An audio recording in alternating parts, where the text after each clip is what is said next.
So the race is coming up this afternoon. Oh, there goes the siren. So 10 minutes away from the start now.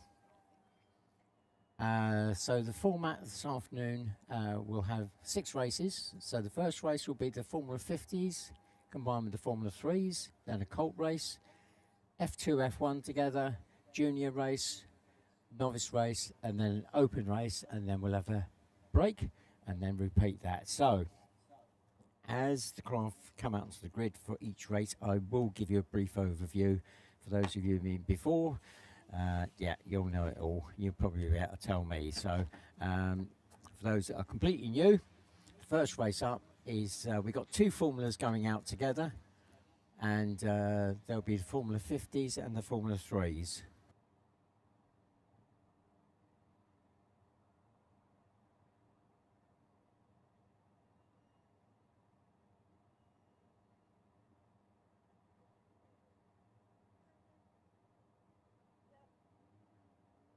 So Formula 50 is based around the Rotax 503 engines, twin-cylinder air-cooled. It's been around for many, many years. But the important element to this particular category is that they're only allowed to use the engine in its standard format.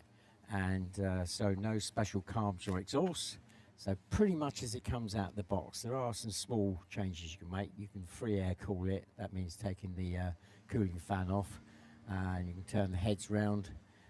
For those technical enough to understand that. But they're only allowed to use the one fan to provide lift and thrust. And there is also an added element to this particular category, and it's only specific to this category, and that is that there is a weight restriction. So the craft and driver are weighed. So that's pretty much it. Skirt design, hull design is all down to the driver. And so that's Formula 50.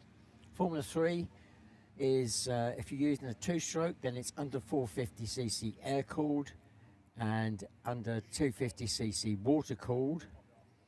And if you're using the 4-stroke, then it's under 500cc.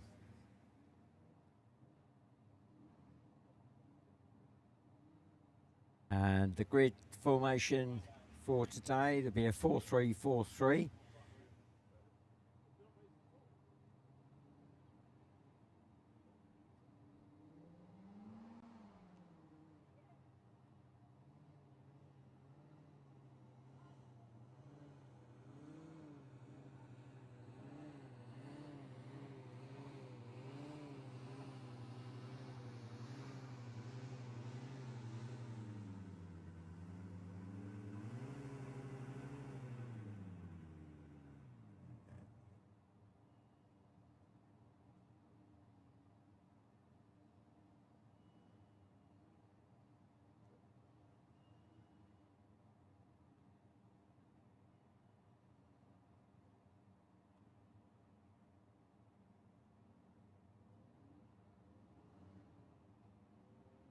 The fact that we've got 2 formulas out here, the Formula 50s will go at the front and the Formula 3s at the back.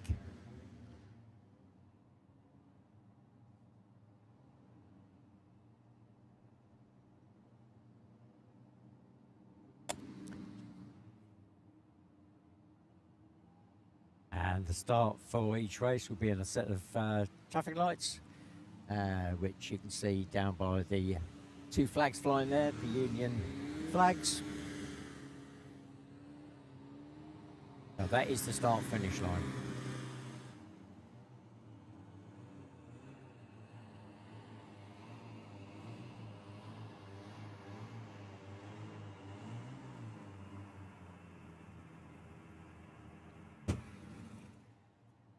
So dropping into position now on the front row, in pole position, 43, Josh Morales, the current world champion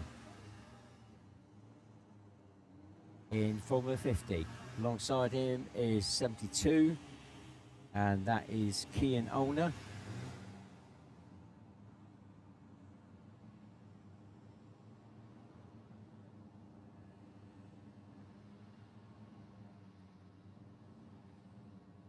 Just waiting to go into position is number 81, Nick Drew. The orange and black craft, he'll drop into third spot on the front row.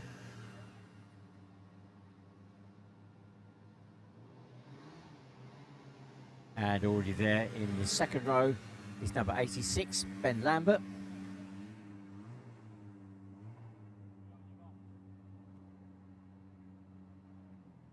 And then row 3 for the Formula 50s. Already there, number 50. And that's Richard Worthington. Then 115, Craig Emery. Craig, a fairly local driver, if I've got that right. And then alongside Craig is, just trying to see the number, make sure I've got that right.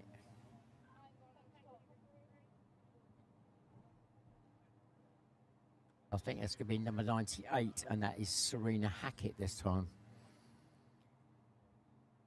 Right, the Formula 3s further back. We got 147, Howard Ash. Or is it? No, it's going to be Nathan Ash's son. So Nathan out in that one, 147. Had a complete rebuild on that thrust unit to do from a previous race meeting. So fingers crossed that all goes well. Alongside Nathan in 147 is 135, Charlie Clark, Team Nationwide Fire. And then completing that row is 169 for the Rhodes Turnbull Racing Team, and that is Kerris Rhodes. And then further back we got 167, Nancy Devlin. So coming back to the Formula 50s, on the front row there is 57, Dave Elston in fourth spot. Well, I'm not quite sure why, but the drivers have been called together, so I think the race director's got a bit fed up with having to put posts back in, so maybe a stern word to the drivers. Course markers are not there to be driven over. I'm just going to have an earwig to this.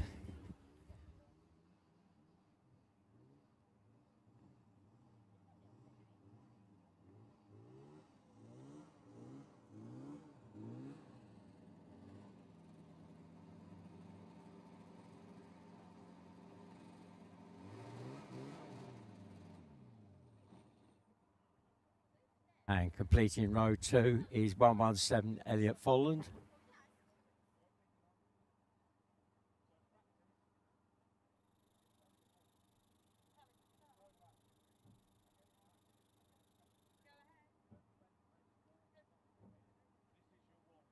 Yeah, so the drivers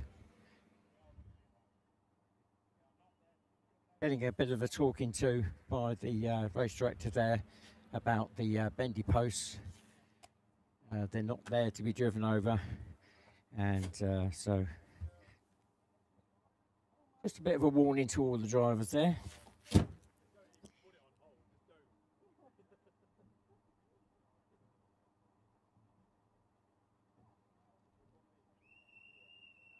Right, the 2-minute board has now gone up, so 2 minutes away from the start.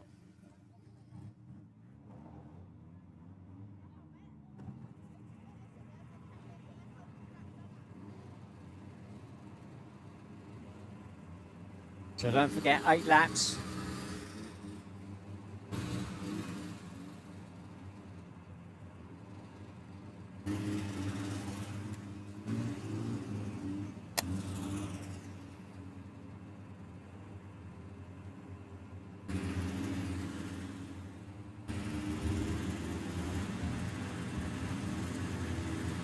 So 15 craft in this race.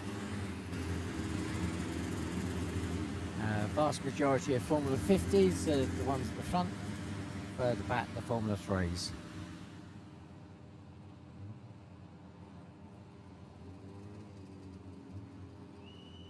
Oh, and we're on hold. So there's a small delay somewhere.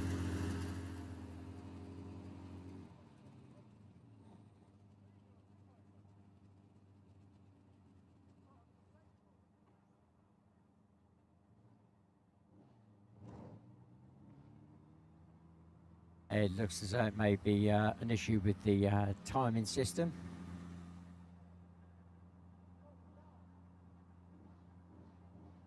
So we do have electronic lap scoring now. It's been developed over the last few years, and there may be an issue with that at the moment. I'm hearing over the radio. So the data that I see on my screen now is much more well, intense for me, because there's a lot more data to look at. So those that have been before and looked at previous race meetings here and seen the racing back, you've now got a whole load of data on the screen as well to look at. We've got the lap times and fastest laps, etc., etc. So that is all being currently developed.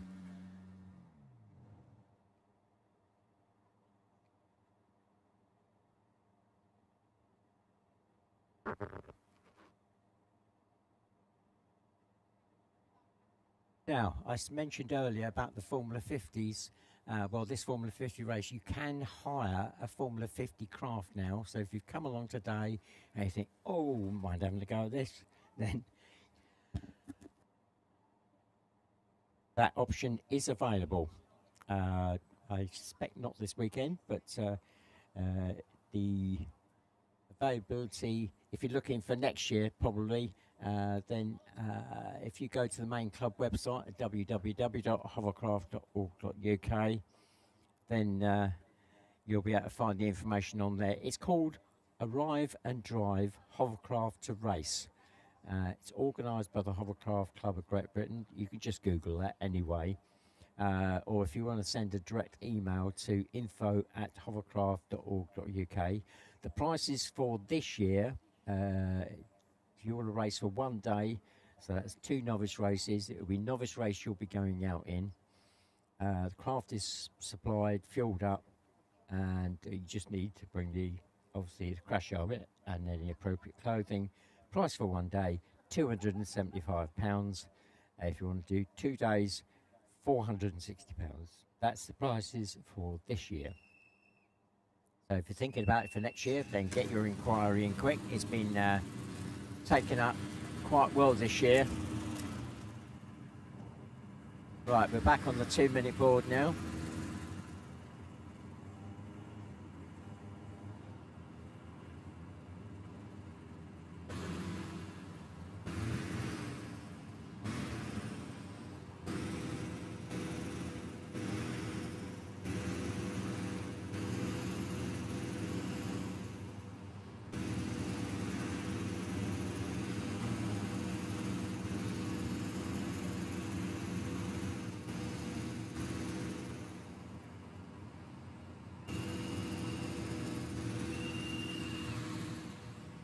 And we're now on the 1-minute board. 1 minute away from the start.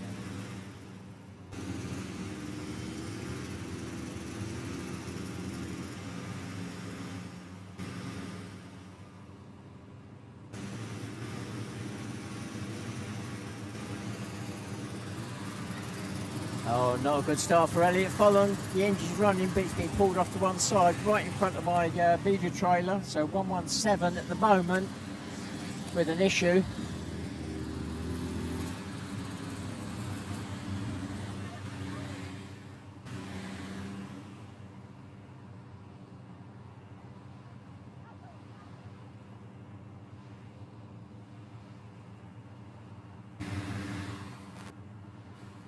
Come out to the light sequence very shortly now.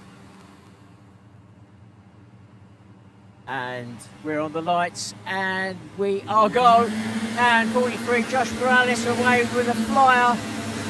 He's being chased by 81, but also 72 as they go into the first turn and up the rise and into the chicane section.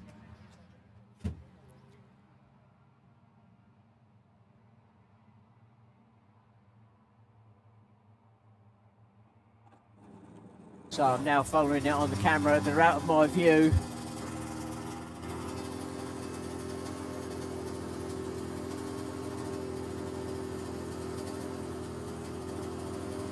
So 43 Josh Morales is the current leader with 81 Nick Drew on his tail, then 72 Kian Olner, then 57 Dave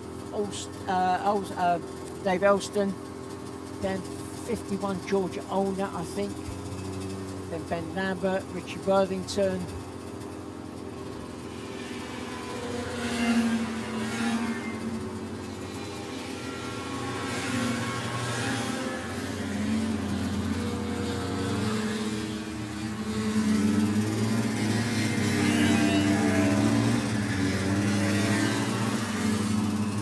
Well, 117 trying to get back out into the race. No, he's stopped his engines right in front of me here at the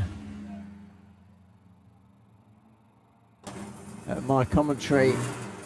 He's having another go. Well, it looks like he might be getting out into the race. He's going to have to be quick because the front runners are coming round very shortly. Yeah, he's away.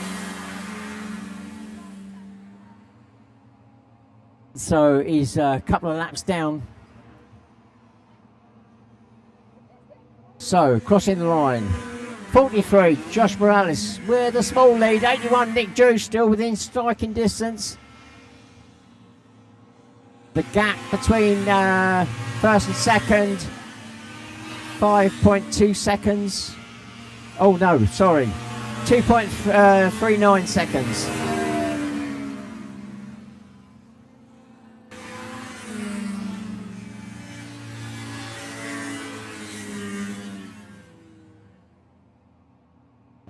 Looking at the Formula 3s, the lead Formula 3 craft is 135 Dan Turnbull, then 147 Nathan Ash, then Keris Rhodes, then Nancy Devlin in fourth. That's the Formula 3s.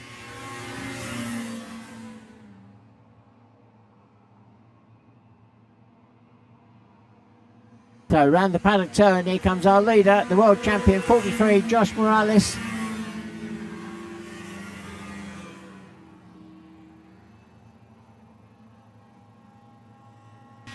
The two front runners pulling away now. I've lost Kian Olner. So Kian Olner, I've lost Kian Olner. So, oh, there he is. He's just coming out of the lake. His engine has stopped. They're trying to get it restarted. So Kian Olner currently out of the race. They're trying to get it restarted. That's just as he came out of the lake. So it is now with 3 laps gone. Josh Morales the leader, Nick Drew second, 81. Third is now 57 Dave Elston.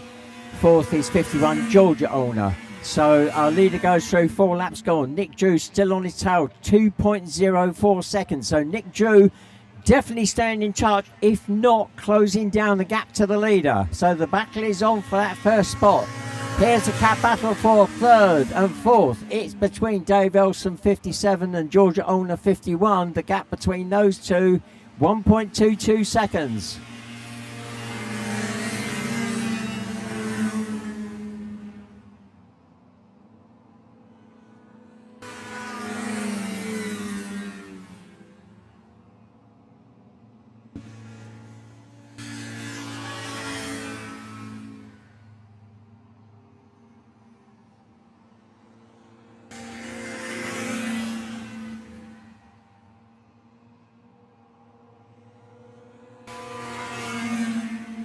And 5 laps gone now. Our leader's gone through, and Nick Drew's lost some ground on that last lap. Oh, a whole fistful of that time. 6.86 seconds now, Nick Drew. So he's obviously got caught up with some back markers or traffic on that last lap.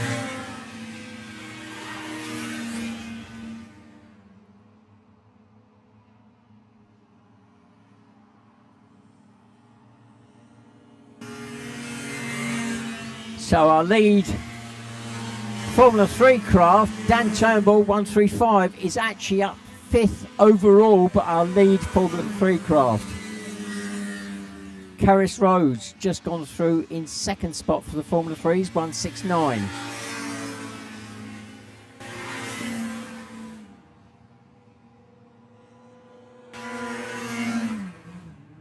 And 6 laps gone now. Josh Morales, number 43, the world champion, pulling away. Nick Drew comes through. How far behind is he now? 9.76. So Nick Drew's lost the momentum on the last couple of laps. And Nick Drew, well, he's still in a solid second. Dave Elston coming through in third. He's still got Georgia Olner on his tail. 1.66 seconds between 57 and 51. And then we got the lead F3 craft, Dan Turnbull 135. And we got 169 on the lake, Kerris Rhodes. She stopped. So Kerris Rhodes 169, the F3 currently stopped on the lake.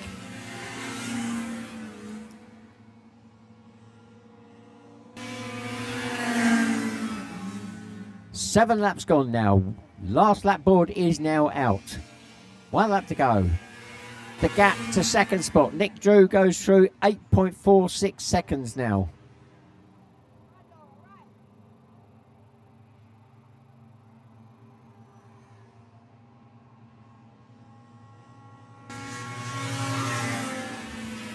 Dave Elston goes through in third. What's the gap this time? 1.92 seconds to Georgia Olner in fourth. So the gap was opened very marginally with 1 lap to go. That's the battle for third and fourth. Out of the lake for the last time, a world champion. Well clear now. Just to run to the line. Here we go. Josh Morales, 43. Takes the win.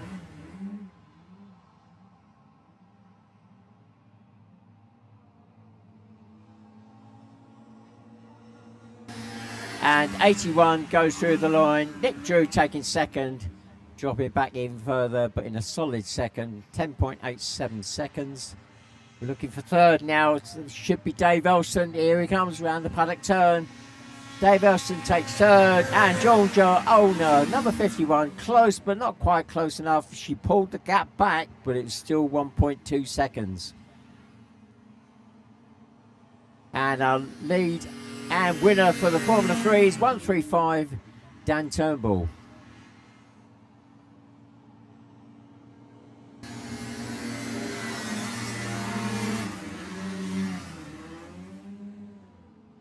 Coming through in fifth for the Formula 50s, Ben Lambert 86, then Richard Worthington 50, then Reed Barnes 79, then 115 Craig Emery, then 98 Serena Hackett, then 72 Elliot Folland. So back to the Formula 3s. Dan Turnbull took that 135. So he gets first, second, goes to Kerris, 169. And, well, I'm looking back, I can't see how many laps they did, but Nathan Ash, 147, and 167, Nancy Devlin, a long way back. So I have a feeling they may be stopped on track somewhere.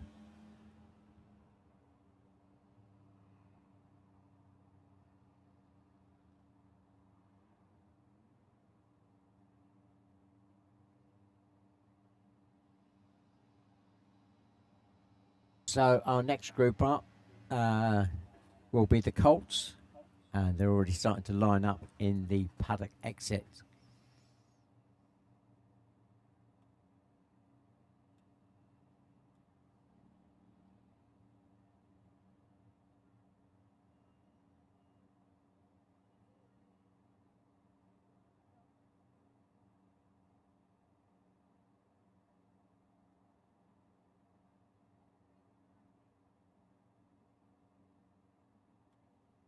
And Kerris Road's being taken out of the lake there. Marshals will be loading it up onto the trailer very shortly.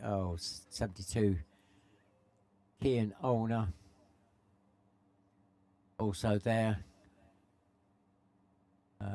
Just a few meters away at the exit to the water. He's also stopped.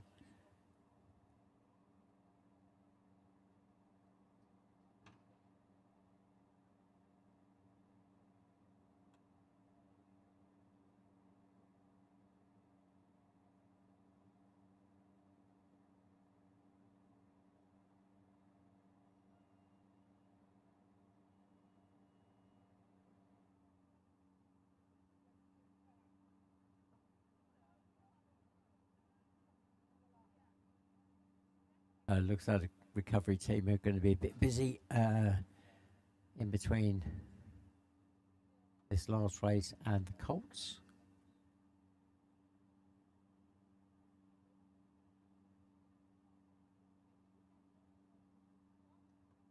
So I'm going to take the opportunity of whizzing up to you members of the public and see if you've got any questions.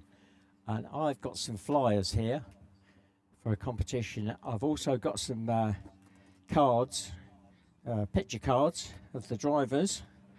Not many, but I do have a few, so if the kids want them, I'm going to be up there shortly because we've got a few minutes now before the next start of the next race by the looks of it.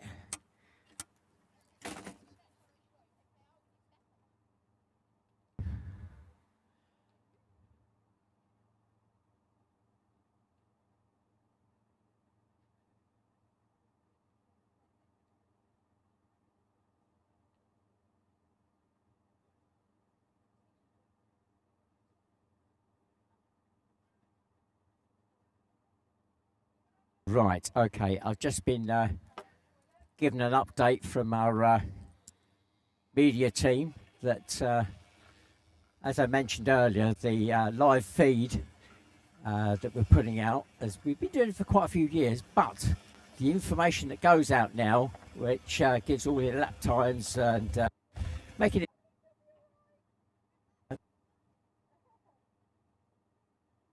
there are a few errors today in the information going out, so just bear with us on that. So if you do watch it back and you think, oh, that's the wrong day or the wrong race, yeah, it's a bit of a glitch in the system at the moment.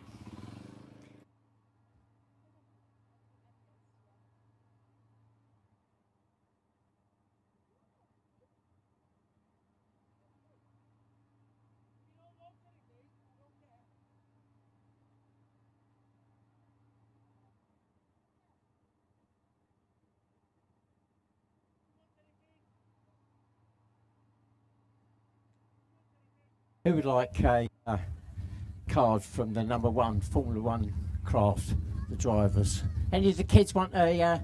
Oh, there's one.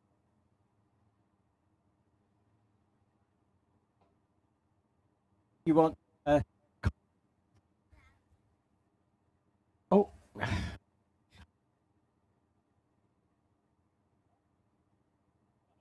Then I've got a competition flyer if you want to do that. It's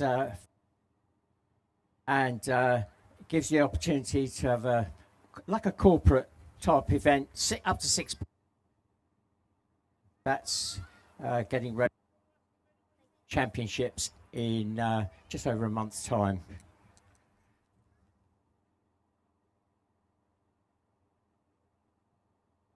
I've run out of postcards for the moment. I'm going to try and get some. I'm going to try and get down to the paddock and get some more photo cards for the next break, because a lot of disappointed kids by the looks of it. But if you want to take these flyers away for the QR code.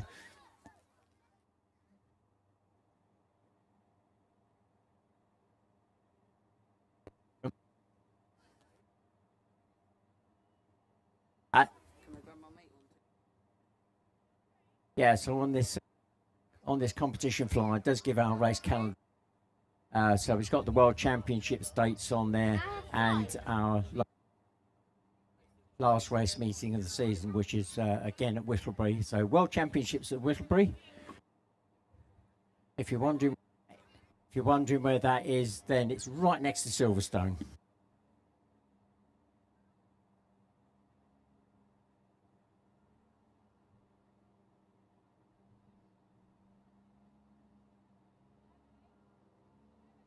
Right, I've got to keep my eye on the craft coming out now. I'm walking along. Does anybody else want one of these? I'm going to get some more cards. If I can get some more cards a bit later. I just need to harass the drivers to give me them.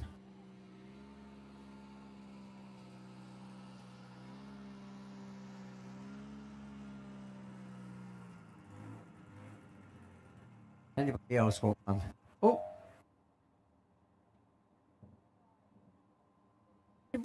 Is anybody's got any questions? Please stick your hand out and I'll see if I can answer. I've only been doing 59 years, so I might know everything.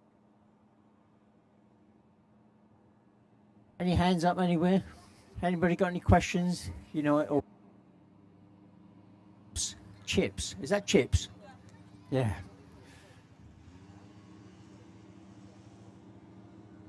I did hear the burger van's here all day tomorrow, and I think he's here quite late this evening. Be back here at 7 o'clock tomorrow morning.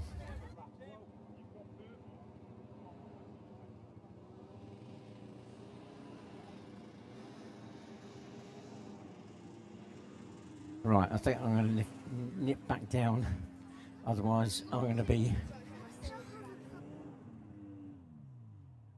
I've got a question from a very young lady. How old are you? 7. You're 7 years old, and you would like to know how fast they go. Well, a Formula One would be going about 80 miles an hour, and they got no brakes. Oh my goodness, how do they stop? You don't know. You turn it off, you think. Well, not quite, but there are ways of slowing it down quickly. But 80 mile an hour. And they will go from 0 to 60 quicker than most road cars. Do you think your mummy and daddy would be able to race a Formula One craft with their car? No. Okay. Definitely not yours. Oh, oh, bless him. How old are you? 5. 5. So this 5-year-old young man says his parents' cars definitely wouldn't be able to go faster than a Formula One hovercraft because it would break down. There's confidence for you. Don't you love the kids? Right, I'm going to be dashing back, I think. I was going to get caught up here. I'll come back up again, if I can, a little bit later.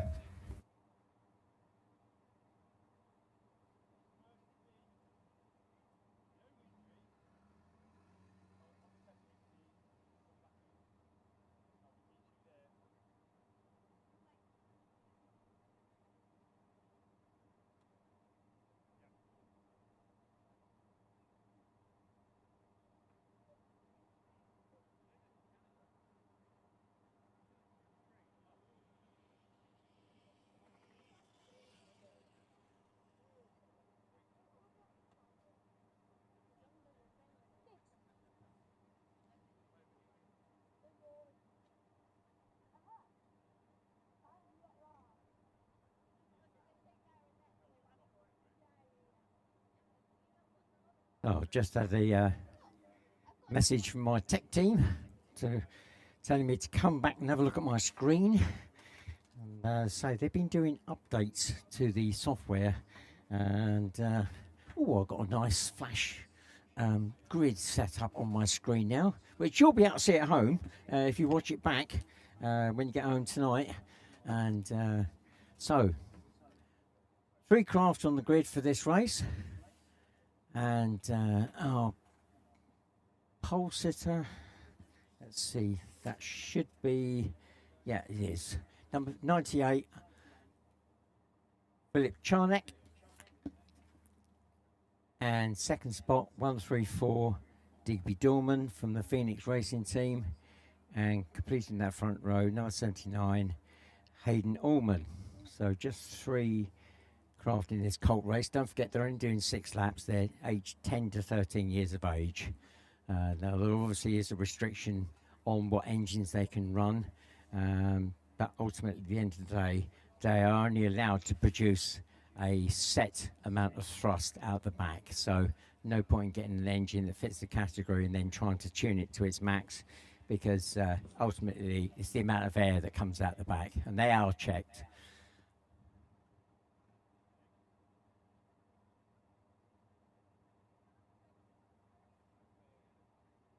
So this is a call out to drivers in the paddock. So like the Predator Racing Team or the Beals, etc. If you've got any, and the Trustlers, if you've got any photo cards, I'd appreciate somebody getting some up to me. I've run out completely up here.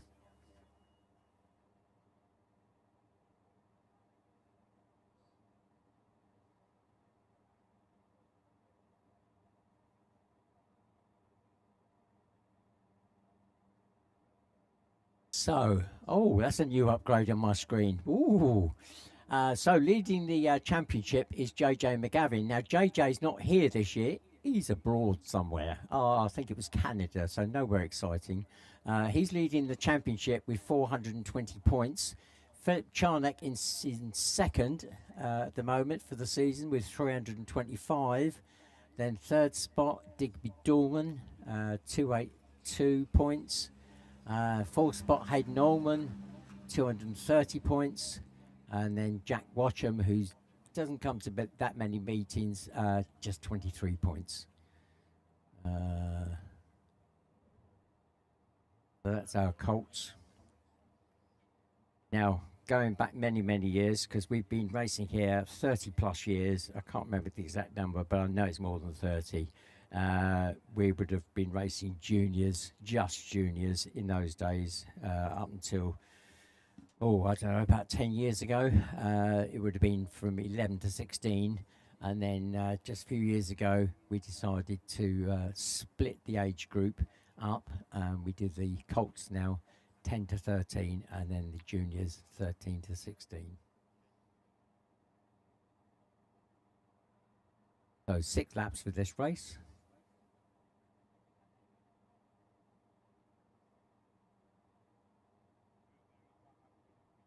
Directly after this race will be the Formula 2 and the Formula 1's up. So picking up the pace dramatically after this race. Then we'll have the junior race, then the novice race, then the open race before we go for a break.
Right, I've just had an update from our race director.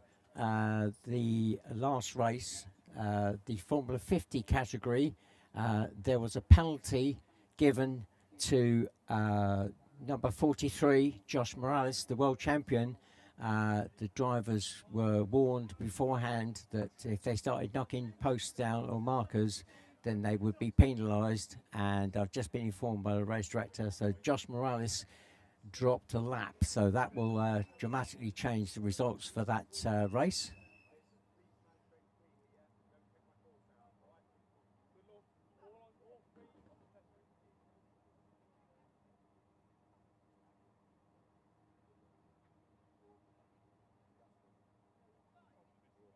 Looks like we're now on the 2-minute board.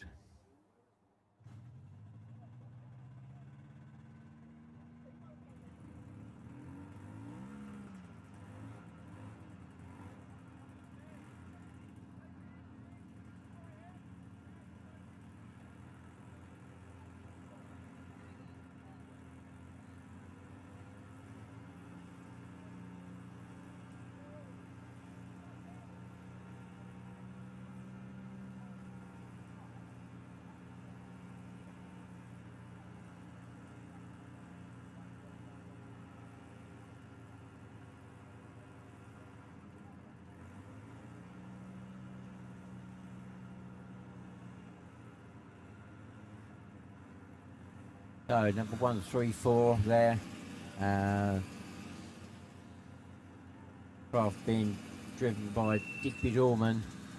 You may spot on the side of the craft that it's got JJ McGavin. Now JJ does normally race that craft, but as I say, he's on holiday at the moment, and so it's Digby Dorman, his teammate from Phoenix Racing, that's taken up that craft for this weekend, because Digby's got a problem with his own craft.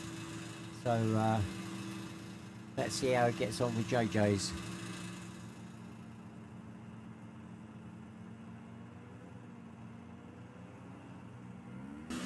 Oh, we're getting a bit of creeping on the front row there, but they're away.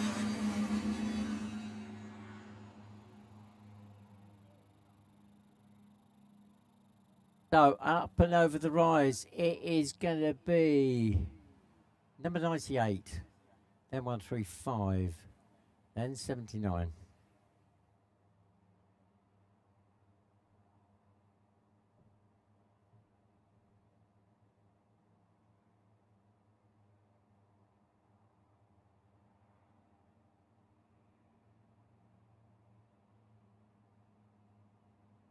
So looking at my screen, waiting for them to chop onto the water as they've gone up the top of the field and then make their way back down.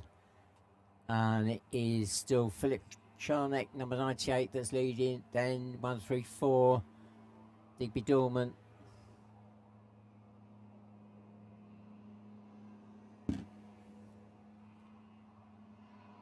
And 79, Hayden Allman just drops on the water now.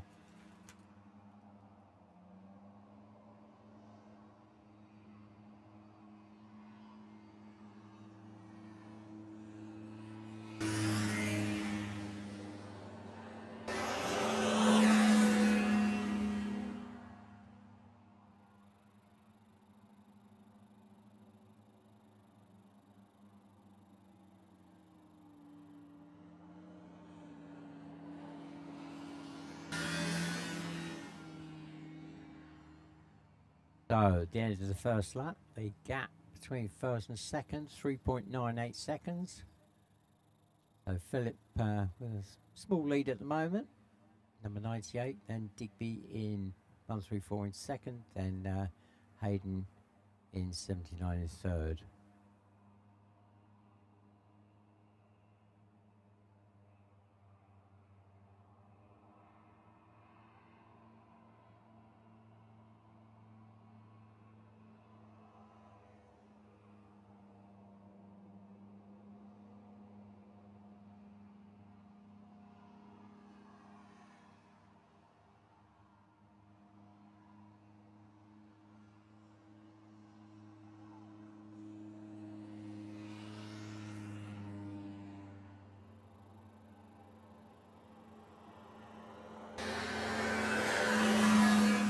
So let's see what the gap is this time. It's 7.7 seconds between first and second, so that gap opening up.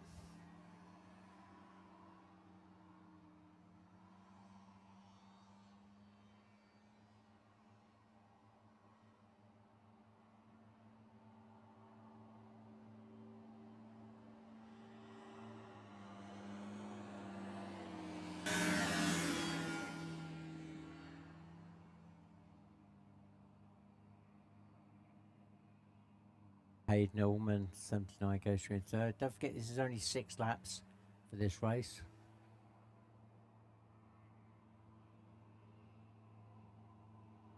As Philip Charnock, number 98, exits the pond there and round the paddock turn. It looks as though he's opening up that gap nicely now to Digby Dorman, 134, just coming out of the lake.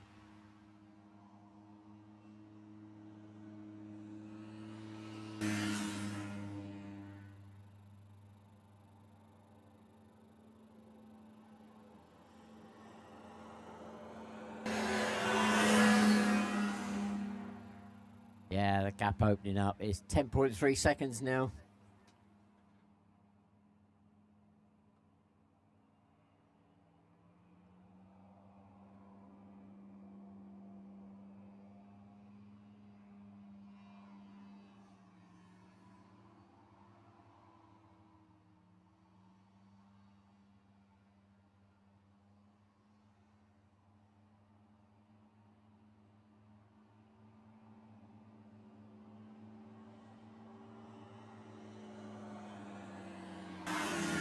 Nice clean drop onto the lake for our leader, 98, Philip. With a good lead now, exits the lake and around the paddock turn.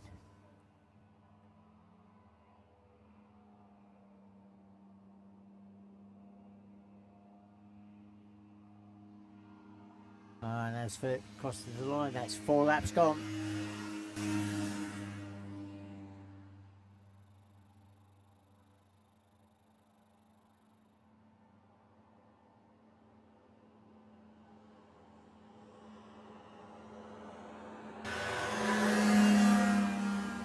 And then Digby goes through. The gap has increased for 14.76 seconds now.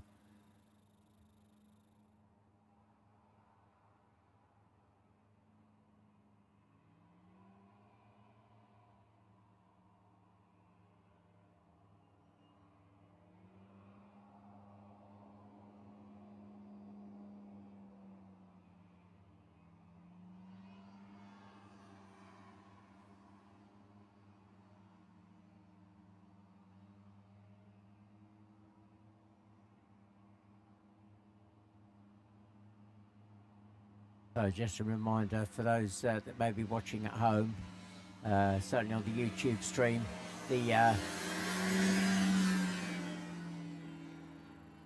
software seems to have thrown a bit of a wobbly. At the moment it's showing it's an open race on day 2, so ignore that, but the drivers and the timing is correct. So 5 laps gone, 1 lap to go now.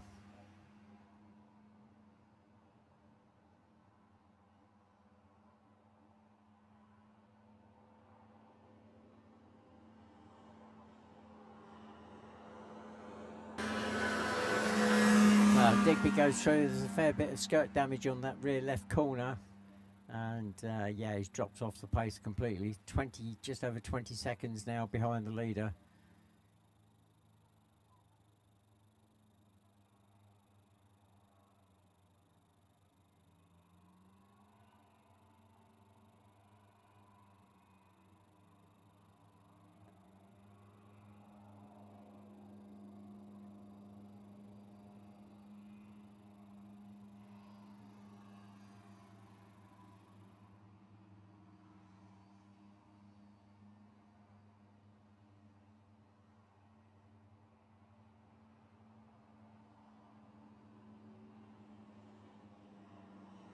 So around the paddock turn for the last time.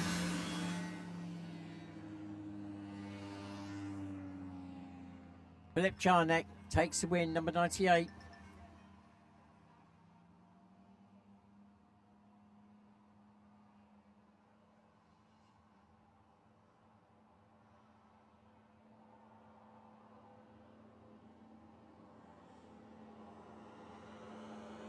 And second across the line, number 134, Digby Dorman. And 10-minute board's just gone up for the next race. And the next race, we're upping the pace now. Formula 2 and the Formula 1s all out together. So third for the Colts will be 79, Hayden Norman.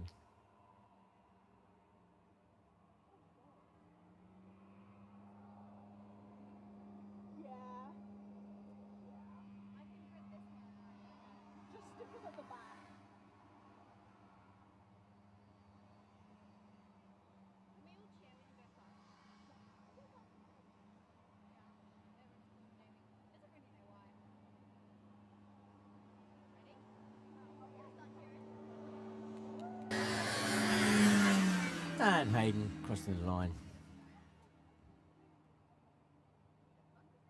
The Formula 2s and the Formula 1s already queuing up at the paddock exit.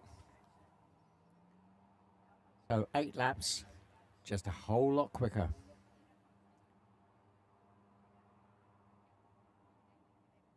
So the Formula 2s up to 600cc 2-stroke, 750cc 4-stroke. There is a 4-stroke in this Formula 2 field, number 89, Pete Symes-Thompson.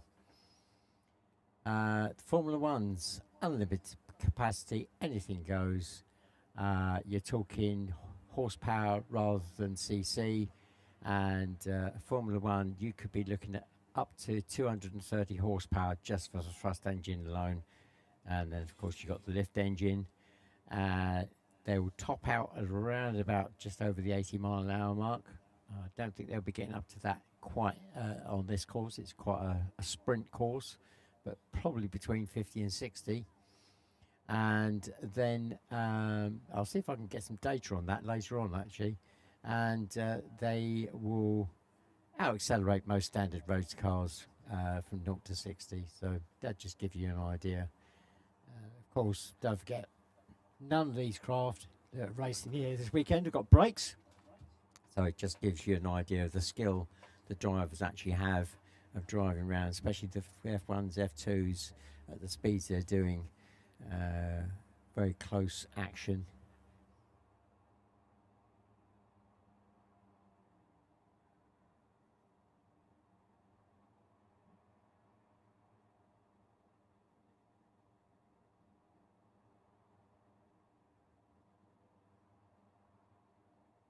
So as I mentioned earlier, we do have our World Championships and at Whittlebury Park, which is right next to Silverstone.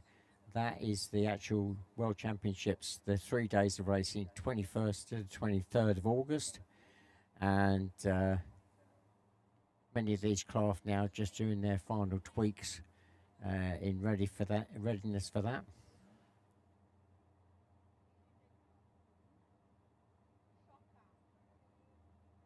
And the one noticeable thing you will notice, which I found out last night, is that a lot of you will know Callum Beale and Conrad Beale, his dad. They race in the #1 craft.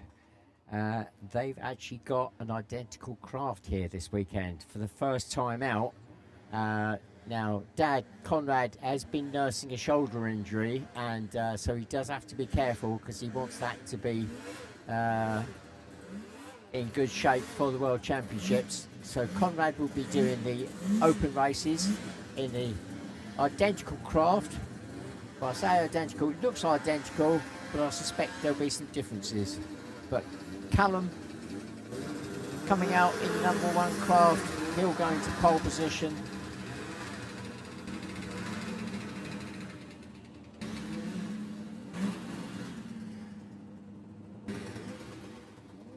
Oh, really? No, it isn't pole position, it's second spot. Because number 14, Adam Turnbull, takes the #1 spot. So, Adam currently leading the championship in number 14. Very quick off the line. And, but the last race meeting at Rother Valley Country Park, very much a big open lake scenario, and he got caught out with that craft. It's so light that he had trouble actually keeping it down on the ground, and that allowed Callum to take the win at the last event. So let's see what Callum can do this time. So that is the lineup. 14. Oh, I've got to get some information from Callum himself.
Right, Callum just dashing over to me as I carry all sorts of useless rubbish in this media trailer. He's just dashed over. He wanted to get his GoPro off and back on again. So something sharp to cut the cable ties, and then a new set of cable ties to put it back on again. So I carry all sorts of useless rubbish in my media trailer. We're on 2 and hold, so that gives me time to run through the grid. The drivers are being brought together again, I think, to reiterate by the race director. You start looking over poles and posts, markers, you're going to get penalised. So, where are we? The grid for the Formula Ones. Pole position, number 14, Adam Turnbull. Second spot, Callum Beale, number 1. Third spot, number 11, local driver, Jake Trussler. Completing the front row, is he there? No, he's not. So that should have been Aaron Sutton, number 7. Row 2, we got the Formula 2s. 77, George Barnes. 61, Dave Palfrey. 119, Josh Trussler. So we've got the 2 Trussler brothers out there, Josh and Jake, but in different formulas. They're both local drivers. And then on row 3, we got that big 4-stroke, 89, Peter Symes Thompson. So he's further back purely because he hasn't done as many races this season. Then alongside 89 is 45, Charlie Metcalf, not long out of novices. Well, I say not long out of novices. He had to re-qualify because he hadn't raced for some time.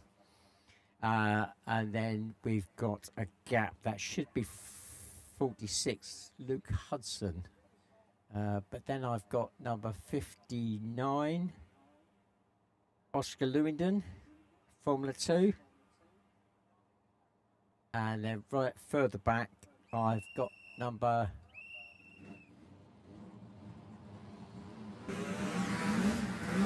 that's going to be Dan Turnbull by the looks of it, number 68 in the Formula 2.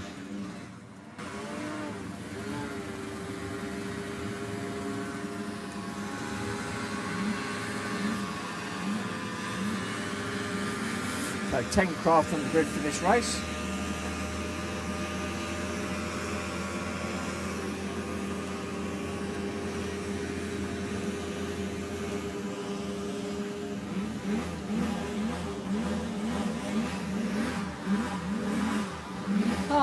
I've just been informed we've got a drone up in the air. So we've got a drone up now, giving an aerial shot of the grid. So yeah, when you go home and you want to watch replay to this F2 F1 race, we've got a drone up in the air, going to follow this around. So that gives me another view to look at.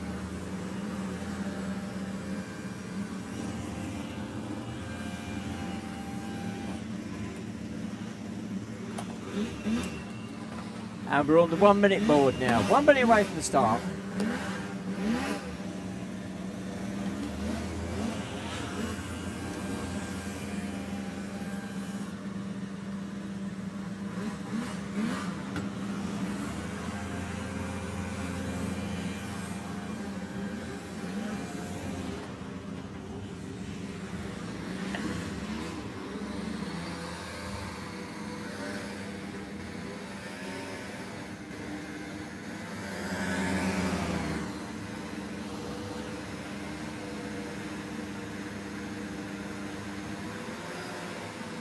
I think they're coming up to the lights very shortly now.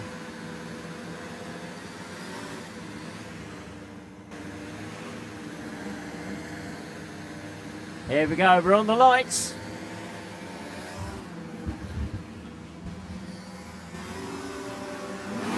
And we're away. Great start by Adam Turnbull. He's into the turn first with Callum Beale right on his tail, then 11 Jake Trussler, then the first of the Formula 2, 77 George Barnes. We'll pick them up as they come through.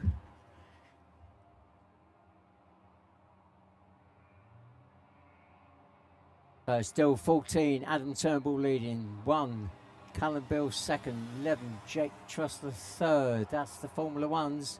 Then we get the lead, those three onto the water. Then we get the lead F2, 77 George Barnes.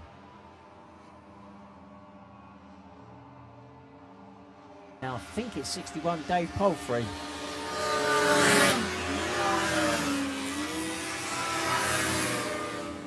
So the gap between first and second, 1.3 seconds.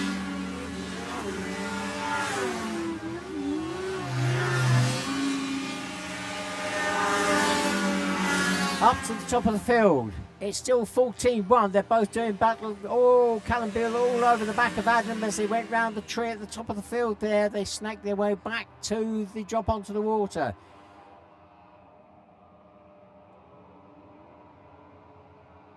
Well, Jake Trussler not able to match the pace of the two front runners at the moment, but in a solid third, obviously, in that number 11 craft. Here they go, the two front runners straight across the line. The gap is now 1.36, so just marginally back for Callum, but not much.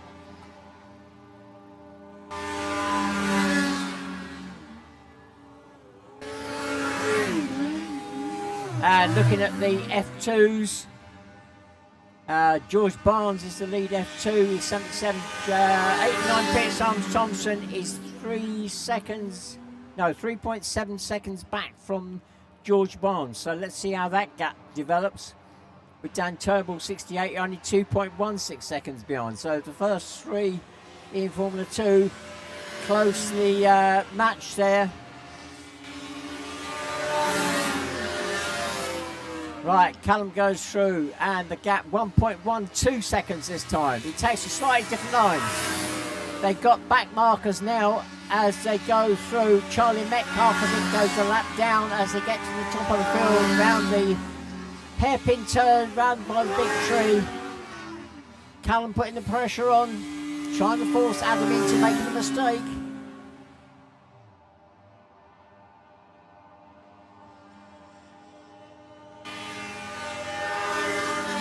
Out of the lake, it's still 14-1.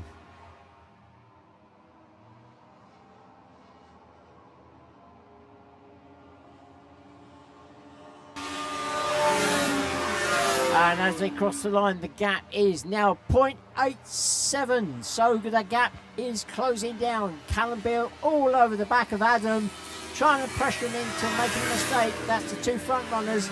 The third spot in the Formula 1s is still Jake Trussler, number 11. Then we look at the whole rake of Formula 2s. George Barnes goes through 77 in the first.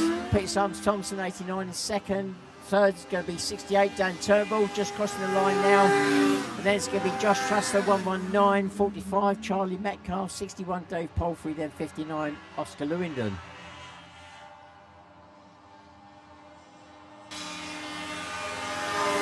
In fact, looks like Oscar Lewington is getting caught up for the battle with the lead. And, oh, they crossed the line. The gap between first and second, 0.27 seconds now. Callum all over the back and Oscar getting caught up in that battle. Callum scrubs off a little bit of speed as he went up the rise there into the chicane section. He may have lost a little bit of ground with going past Oscar in that Formula 2 craft. Right, as they drop onto the water. Josh Trussler, 119 in that Formula 2 is now caught up in the battle for the lead for the Formula 1s. Adam Turnbull trying to find his way through and Josh close to the door. Adam's going to fight for it as they cross the line. Adam goes through. Callum goes through. 6 laps gone now, 0.82 seconds, so less than a second between first and second. .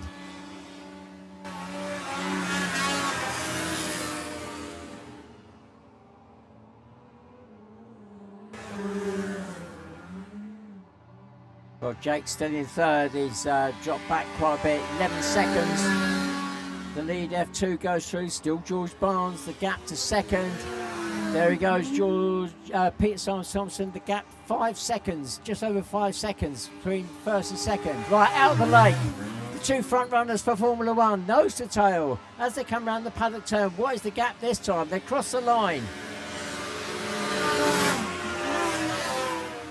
And the gap this, oh, it's opened up very marginally, 1.12 seconds. But 45 Charlie Metcalf getting caught up in that battle. So Callum closing down the gap very slightly as they got to the top of the field there by the big tree. They reel their way back down towards the lake. This is it, half a lap to go, less than half a lap. Nose to tail to drop onto the water. Callum's still putting the pressure on. There's going to be a back marker, I think, that's going to come into play here. Will he move into one side? Yes, they do. It's Adam Turnbull that takes the win. Number 14, Callum Bill, number 1, takes second. 0.8 seconds, the gap between first and second. And Jake Trussler, number 11, takes third.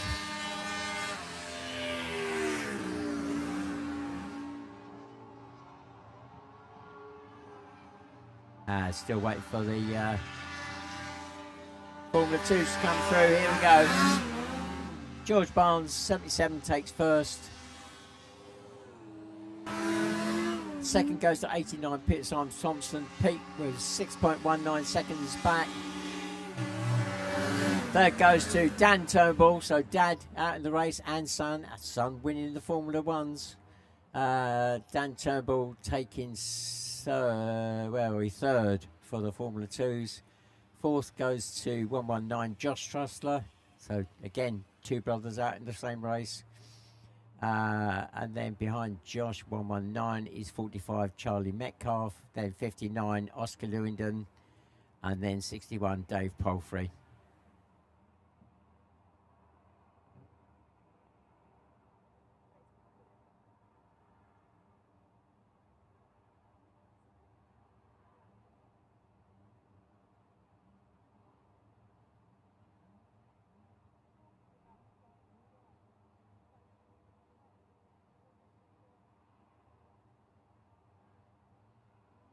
Right, next group up, we are looking at the junior race.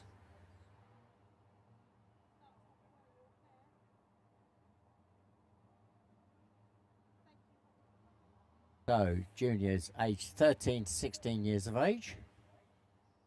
As a general guide, they can use the Formula 3 Spec-Craft. So, it's they're using a 2-stroke, it's under 450cc air-cooled and under 250cc water-cooled. If they're using a 4-stroke, then it's under 500cc.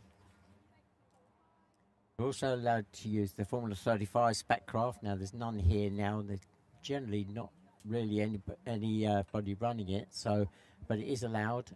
They use industrial 4-stroke engines with a maximum onboard capacity of 35 horsepower.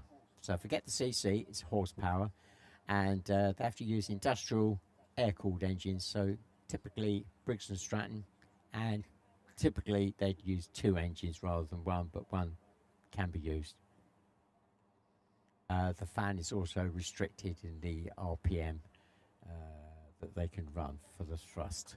So they're also allowed to use the Formula 50 Spec-Craft. So that's the based around the Rotax 503 twin-cylinder air-cooled.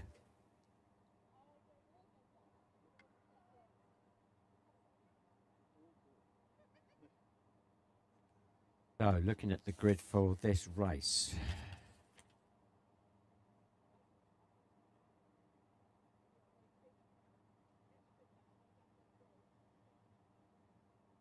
Our pole sitter for this race is going to be 44 Lily Elston.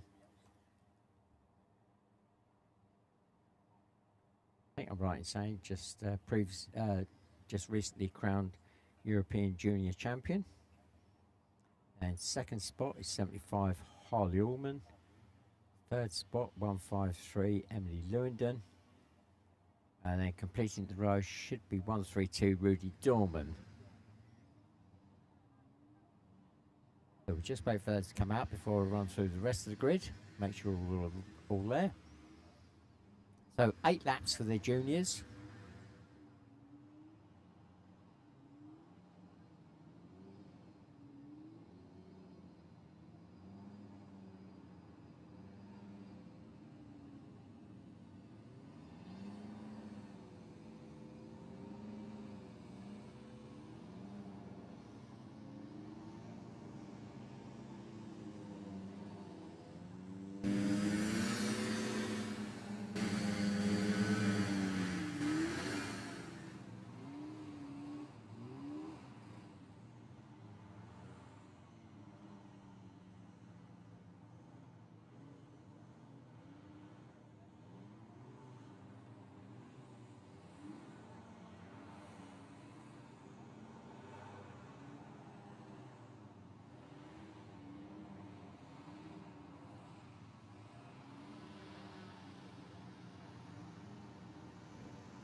Right, looks as though we're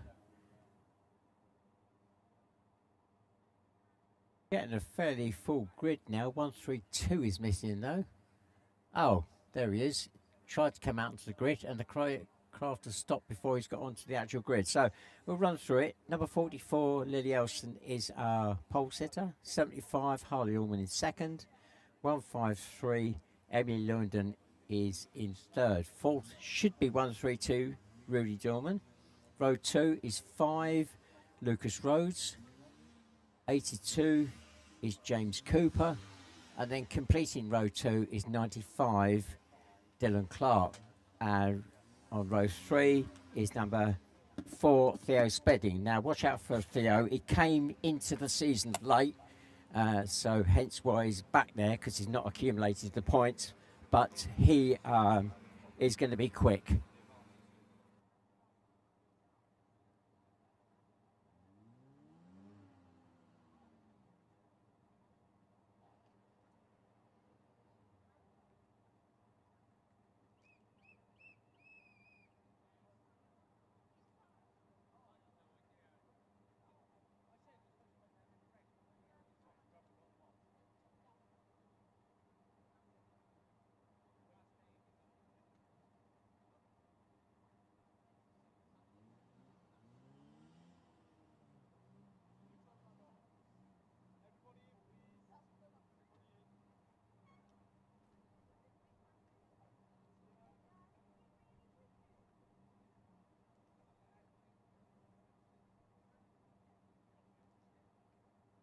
Right, so we got 7 craft on the grid.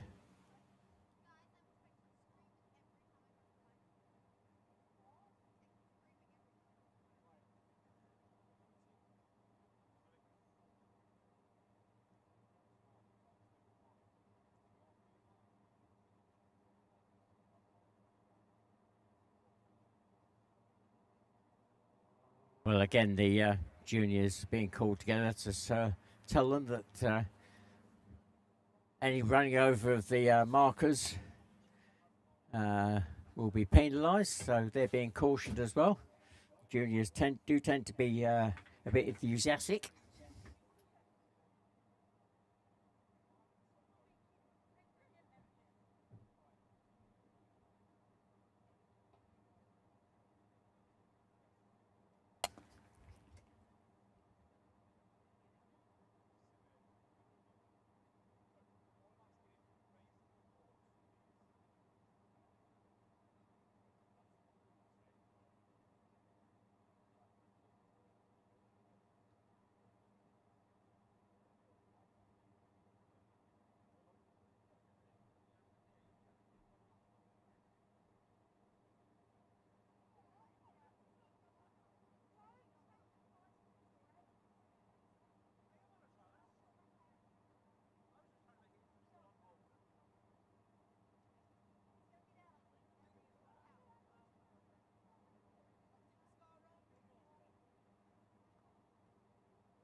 Oh, I'm just going to get an update on where we're at. Hopefully, you shouldn't be too far away from the start now.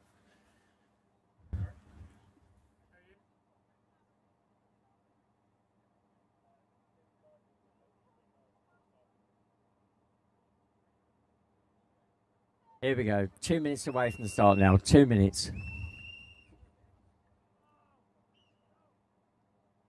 So juniors, they do the full 8 laps.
And we're 1 minute away from the start now. 1 minute.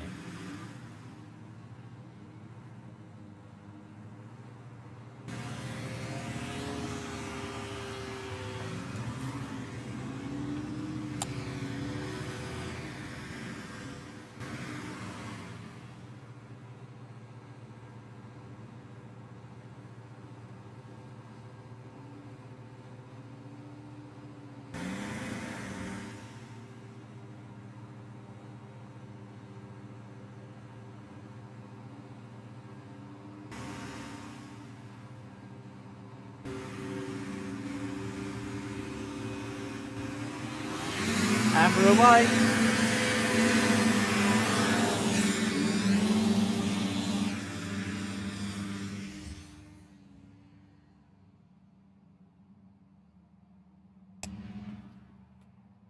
Well, up to the top of the field, and the hairpin turn by the big tree. It looks as though it's Lily Alston.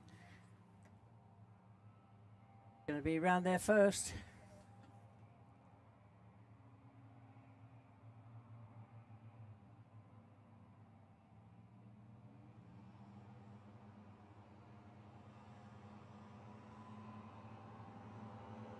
And we got a late starter coming out. That's number 132. Yeah, he had problems getting to the grid. That's Rudy Dorman. So Rudy, a late starter, comes out on the lead lap. So let's see if he can play catch up. So around the paddock turn, it's still Lily Alston, 44, but being pressured and overtaken by Theo Spenny, number 4. So Theo coming right from the back to lead the race just at the end of the lap. So Theo Spenny now in first. Lily Alston drops to second, number 44. Third is Lucas Rhodes, number 5.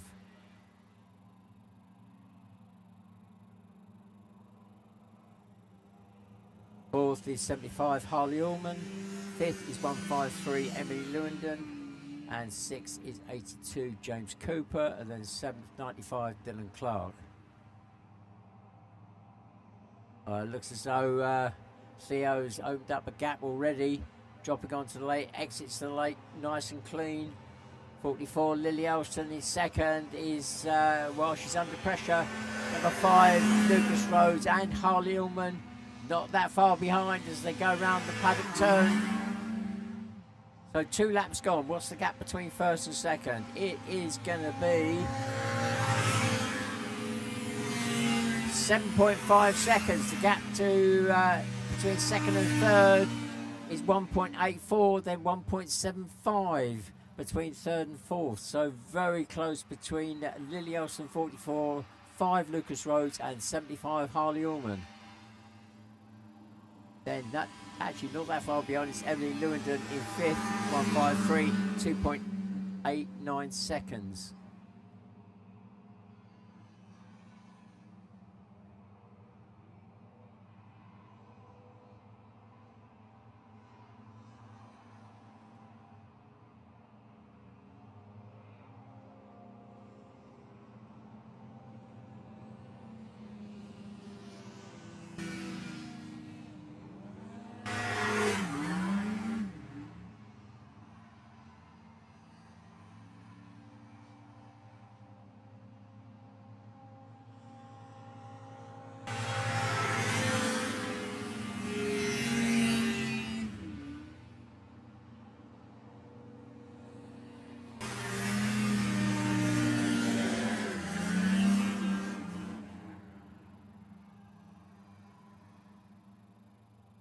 Well, 3 laps gone.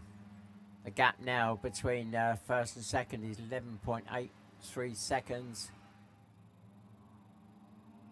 Gap really opening up between second and third. That's 2.18. Gap from third to fourth. That's 5 Lucas Rhodes and 75 Harley Ullman. 6.06 seconds now. But Emily Lewandon, 153. And in 5th spot, it's only 1.28 seconds behind Harley. So still definitely a battle on there for a 4th spot. 4 laps gone now. Midpoint of the race. Theo Spedding well and truly clear now of the rest of the field. Lily Elson goes through in second. But Lucas Rose, number 5, just 0.559 seconds behind. So Lucas is within striking distance for sure. So Lily Elston under pressure in second spot.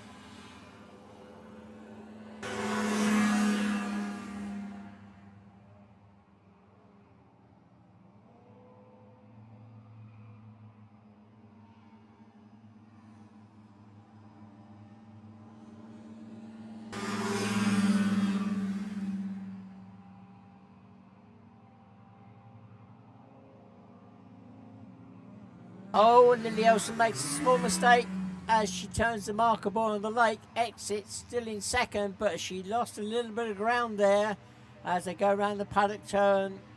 The gap between second, third and fourth, so that's 44, 5 and 75.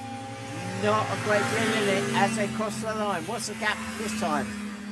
Between Lily and Lucas, it's 0.6 of a second. So it's 44 Lily Elson in second and 5 Lucas Rhodes in third. 0.6 of a second.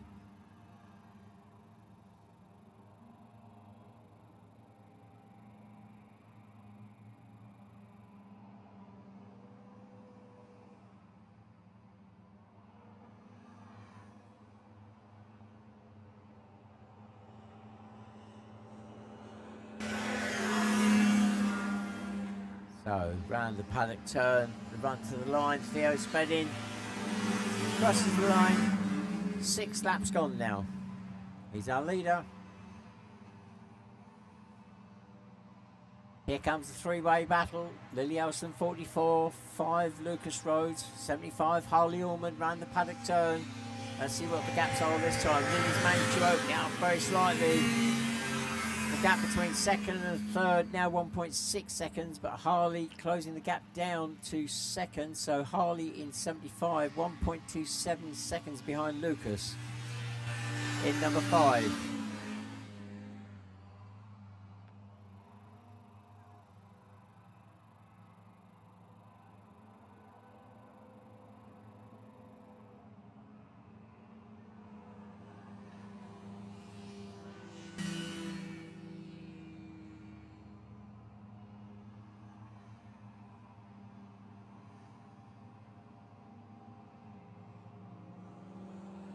Right, last lap board is now out. 1 lap to go.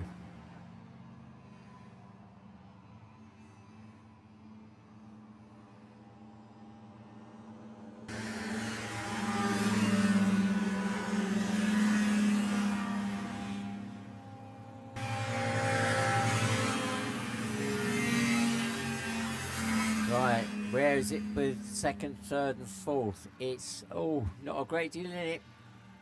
Lily Elson is leading that group of 3, but Theo Spedding away and gone. Lily in second has got Lucas Rhodes now. No, hang on. Yeah, Lucas Rhodes, number 5 in third, in 1.76 seconds. Then Harley Ormond in fourth, number 75, just 1.57 seconds back. So there's 3 of them there. That could all change on the last lap. Any small mistake. The run to the line for our leader. Theo Spedding takes the win.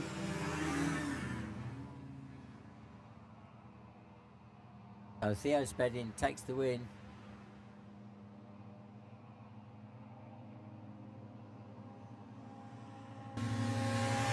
Second across the line, 44 Lily Elson. Third across the line, 5 Lucas Rhodes. Fourth across the line, 75 Harley Ormond.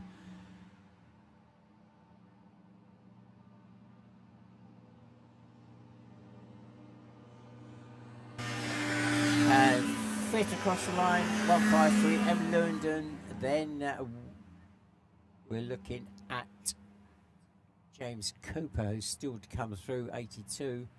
Looks like Rudy Dorman, he's gone through, but he was a lap down by the looks of it.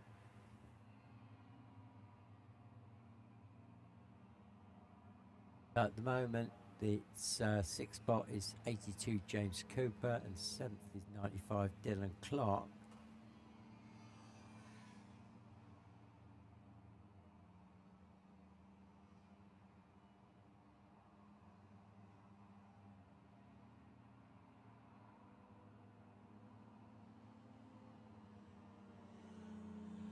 And here we go. 95 Dylan Clark does pick up seventh.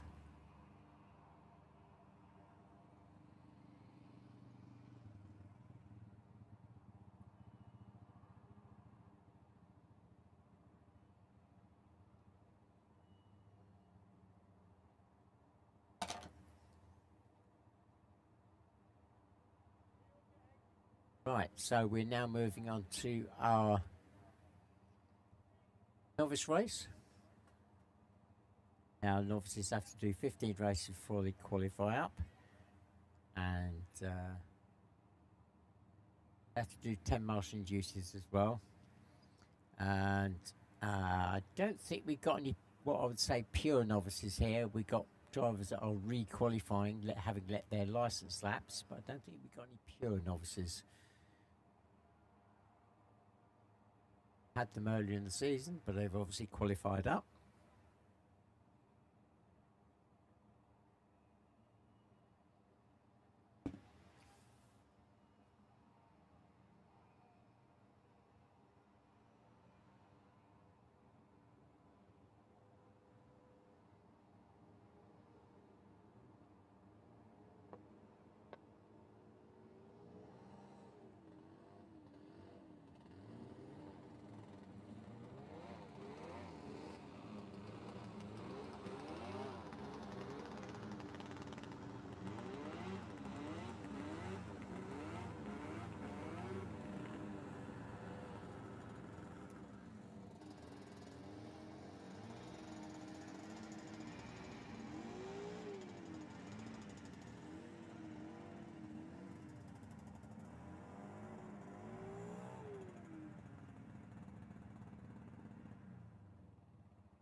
Right, so for this first novice race of the weekend, the grid is very much a case of first come, first served, and then the subsequent races this weekend, that will be determined, their grid position will be determined by where they finished in the race. So, in pole position is number 38, Paul Tarpley. I've just been told they're 2 minutes away from the start, so there were a few drivers missing for this. Paul, a previously qualified driver, is coming back into racing. Number 40, actually David Worsdall, is a new novice. He's actually technically qualified up, but he's asked the race director if he can stick with the novices this weekend to build his confidence. It's a very tight circuit. I'm just looking to see who else should be down on my list. And 128 Morgan Watcham should be out there. Dylan Watcham signed on, and Joe Tarpley is also signed on. So yeah, a few drivers missing off this grid. 8 laps.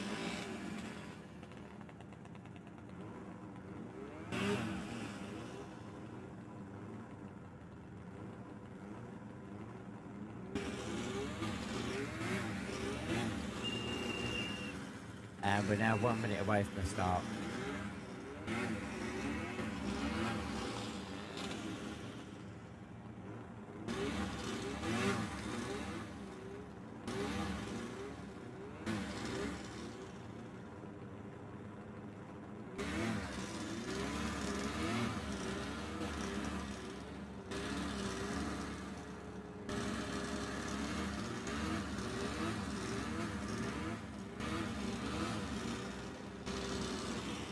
I just realised that Sam O'Sullivan is due to go out as well. 161. So we're away.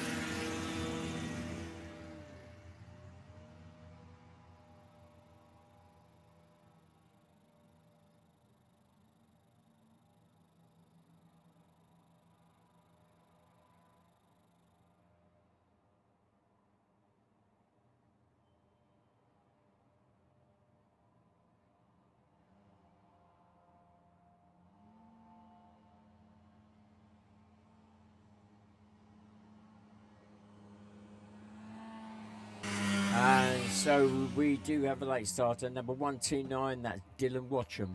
So Dylan coming out as a late starter. He's on the lead lap, so no major problem.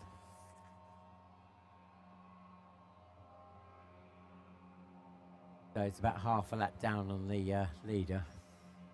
That leader just exiting the lake now, number 40, and that is David Worsdell.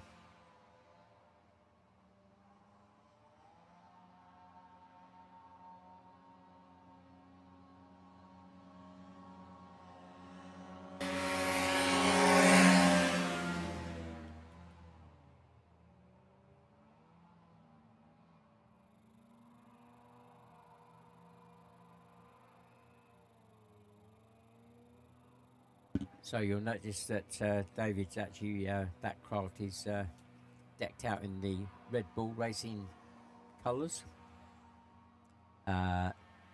David himself has no connection to Red Bull, but the previous owner does.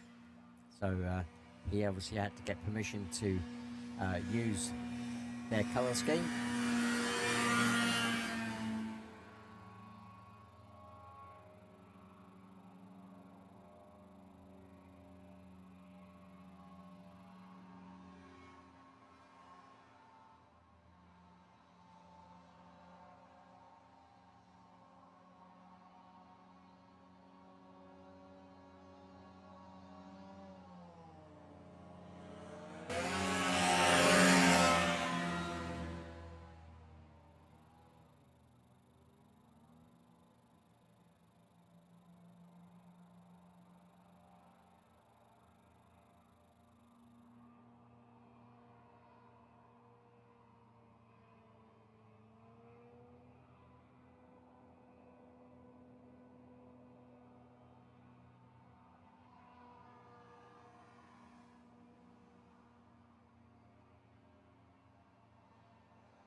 So 3 laps gone.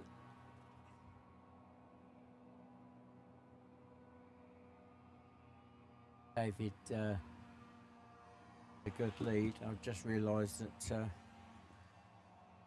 we've lost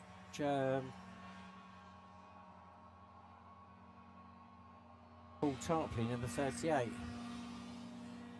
Some point. I've just been informed that there we go. It's on my screen now. It's broken down just as they go up the rise there. So he's made it that far, but no further.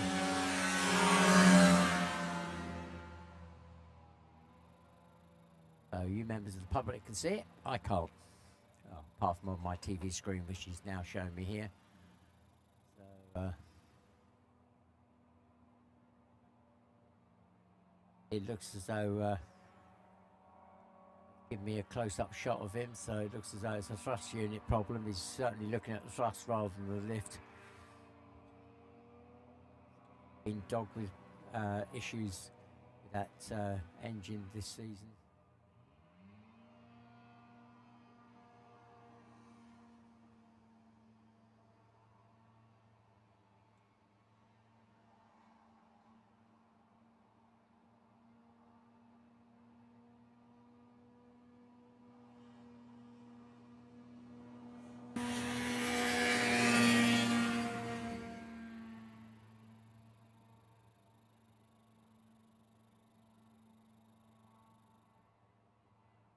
So, just after this race, we'll be having the open race, open to all the main formulas, and then we'll be going into a break.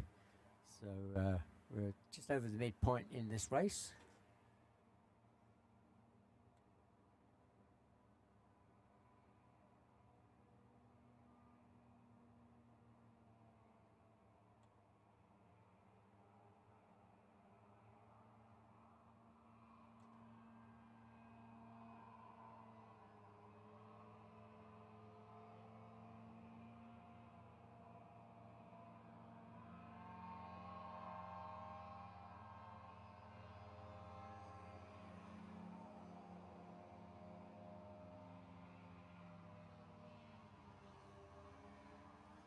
So Dylan Watcham in second. It's almost a complete lap down as I go around the paddock turn. There's David Worsdale. Oh, no. Just as I say it, 1, 2, 9, Dylan Watcham breaks down around the paddock turn. So it looks as though we just got the one craft going around David Worsdale.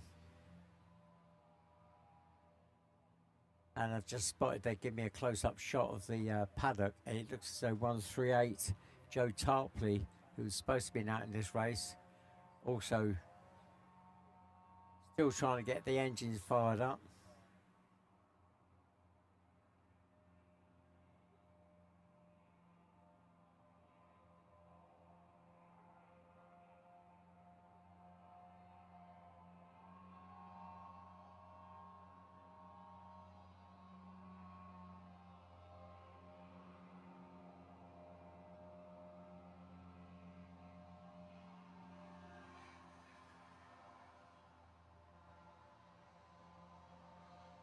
So around the paddock turn, David Worsdale, just got to keep it clean.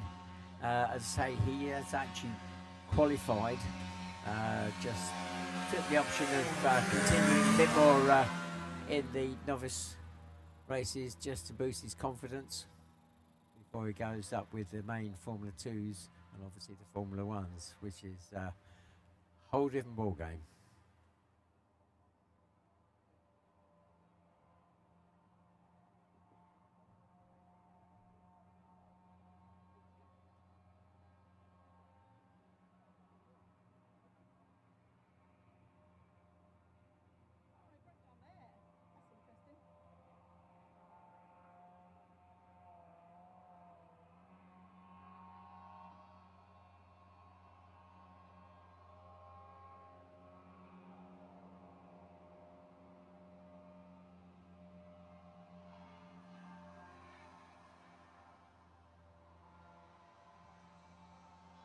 So the next group up will be the open race. So we'll have Formula 3s, Formula 50s, Formula 2s, Formula 1s all out together. And David now on his last lap, so one lap to go.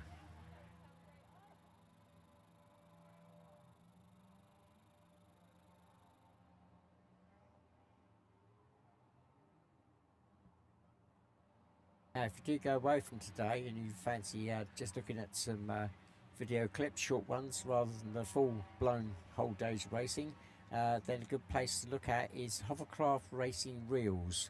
So shortened down, that's HRR, and they're on Facebook and Instagram. So HRR, Hovercraft Racing Reels. Lots of footage on there, and they've done interviews in the past as well. So good place if you just want to go and look at some short clips.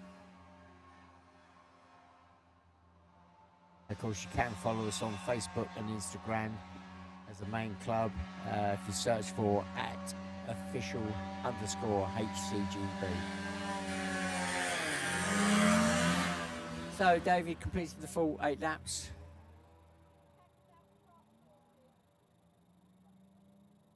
Well, the only one to complete the race in the end, unfortunately.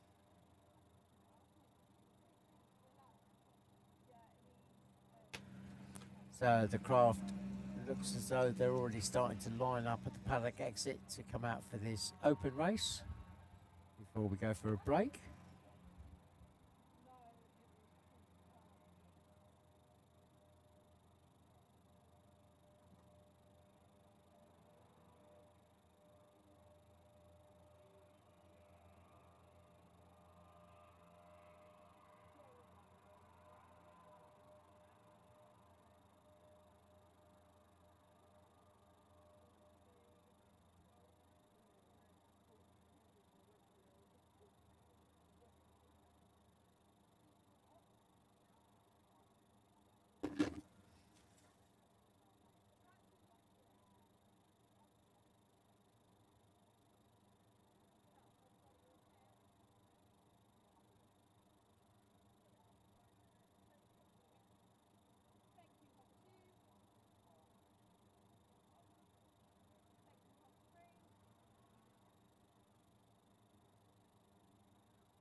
Right, whilst the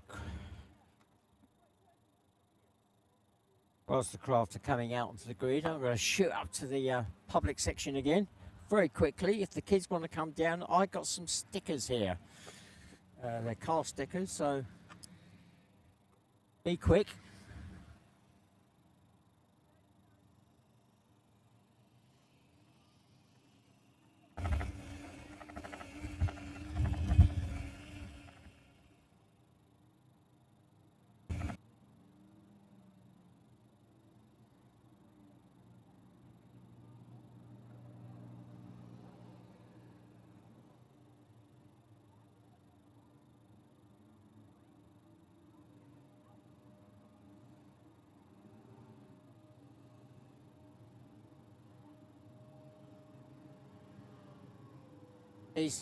These stickers are designed to go into your car window, so here we go. One for you. Thank you. One for you.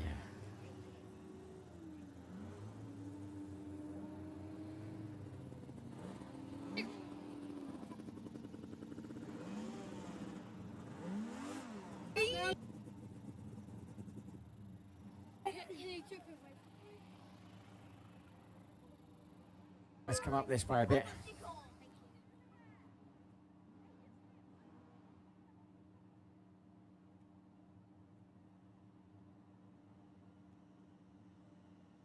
Come back up here. There we go. There we go. No, I don't think I'll have enough for that, for two. I've got to get everybody one at the moment. Here you go, young man. I might have to go back.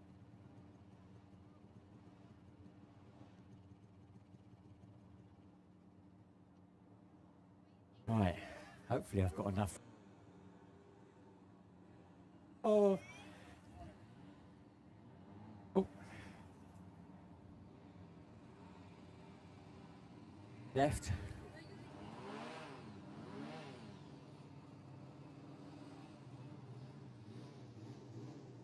I've got some little ones. You want one as well?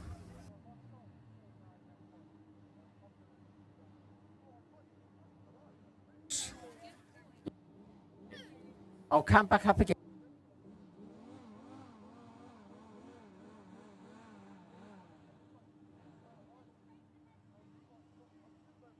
Car window. Oh, car window. Yeah, it's not a tattoo. Oh. Gosh, trying to tattoo his arm here with a sticker. That's interesting. I'll come back with some more, all right? Right, I'm going to shoot back now. Open race is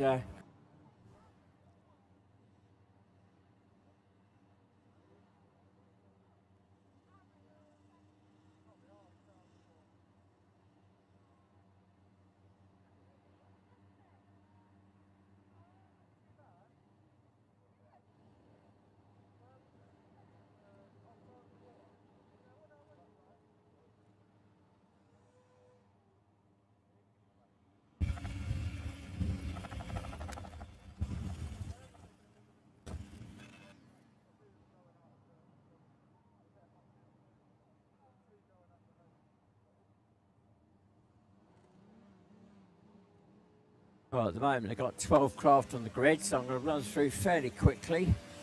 If I can, I've got number 11 in pole position. Jake Trussler in the Formula 1.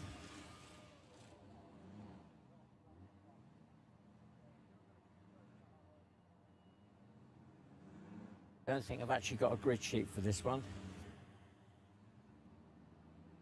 61 is Katrina Palfrey this time. So taking that daughter taking it out as Formula 2. 117 Elliot Folland in a Formula 50. Row 2 is 45. I think that's going to be Charlie Moore this time, not Charlie Metcalf.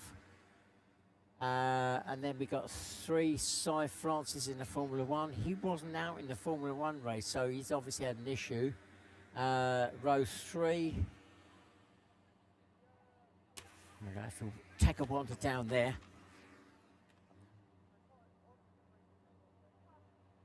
Oh, We're 2 minutes away from the start.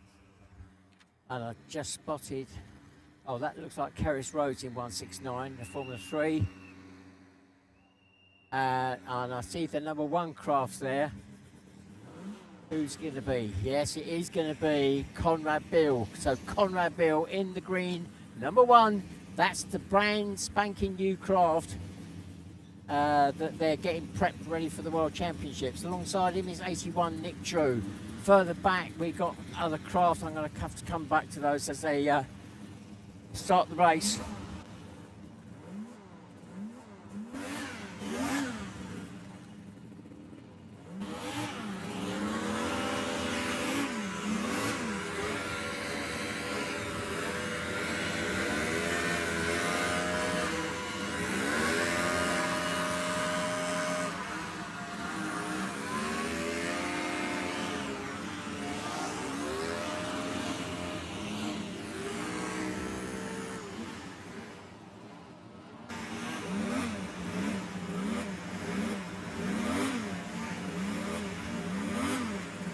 And we're now on the 1 minute board. 1 minute away from the start.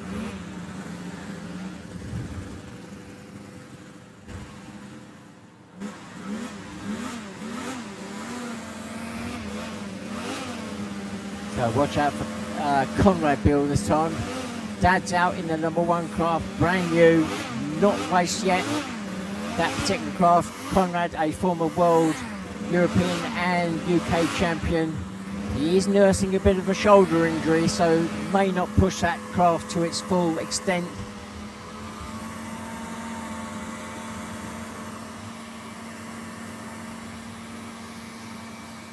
Here we go, we're coming up to the lights. And we are away.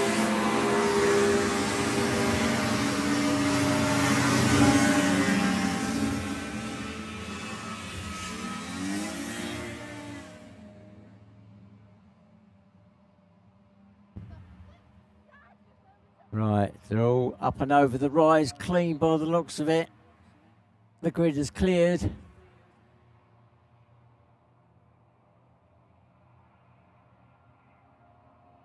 Looking down to the lake. It is still 11 Jake Truster, the Formula 1.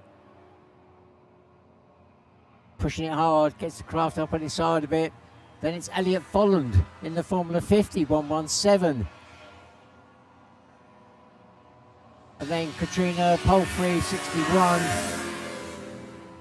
Then 53. Then, oh, not sure who that was, 45. I'll pick them up as it comes through.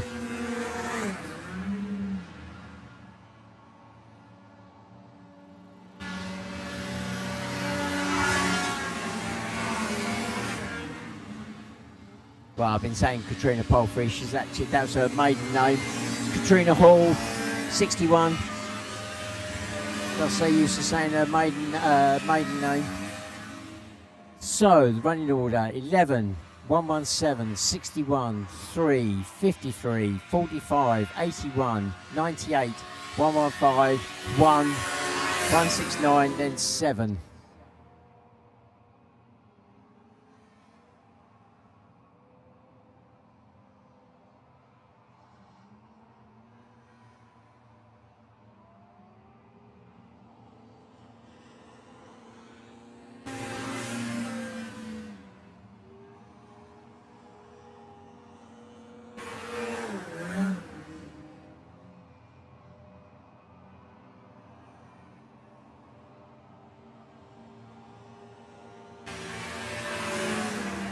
So our leader exits the lake. He's already up amongst the back markers, putting them a lap down round the paddock turn. Conrad Bill swings wide. Lesson through. He looks as though he's very much a case of in cruise mode, running that engine. 53 has just pulled off to one side, just the other side of the track to me. That's Jamie Lewington. Looks as though that's an engine issue rather than anything else. The engine's still running, but quite clearly not happy.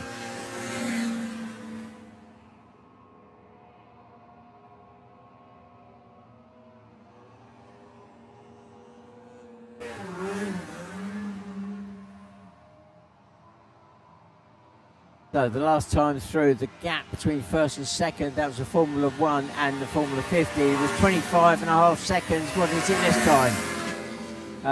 Well, the lead craft goes through. Jake Trustle, number 11, 4 laps completed, so we're midpoint in the race. Oh, 115 comes out of the lake, heads towards the paddock turn, and the race is stopped. So 115, Craig Emery exits the lake, and I'm not quite sure what happened. I saw it on my screen just as it was happening, so I didn't see the lead up to it. But he's definitely out of the craft. He's taken a tumble. But what caused it, I'm not sure.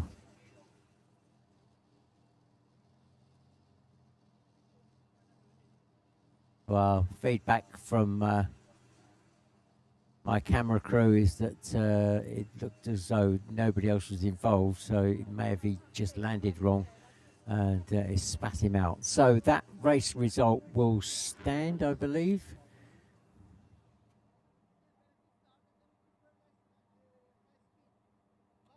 I'll just wait for confirmation of that, but I believe that was 4 laps gone.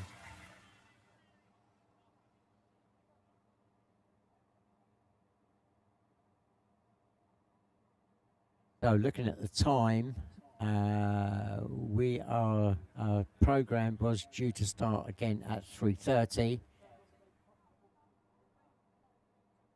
But I believe that will be delayed very slightly to give our marshals a bit of time to have a rest. We are standing out in this heat.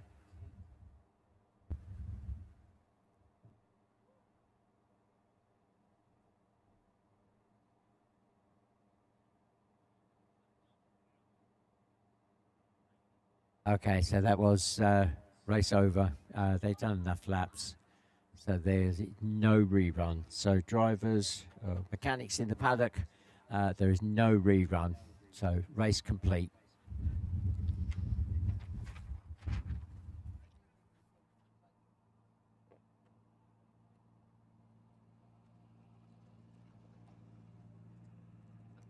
So I'm just waiting for an update now from our race director to give me a time for when we're going to restart again.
Well, just waiting for a confirmation of the restart time.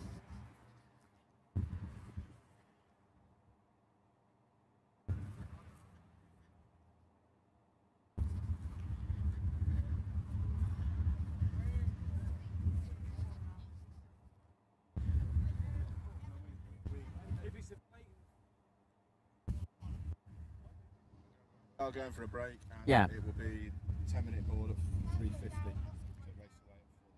Okay.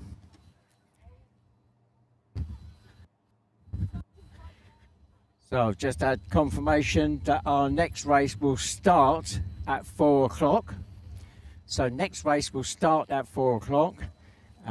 So members of the public, if you do want to come down into the paddock area and have a look around, for those of you that have got those postcards of the drivers, if you fancy finding the drivers and getting the autograph, I'm sure they'll be happy to do that.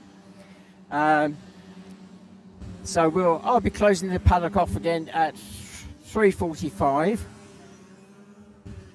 Now, just a few reminders. It is strictly a no smoking zone in the paddock area, and that includes e-cigarettes.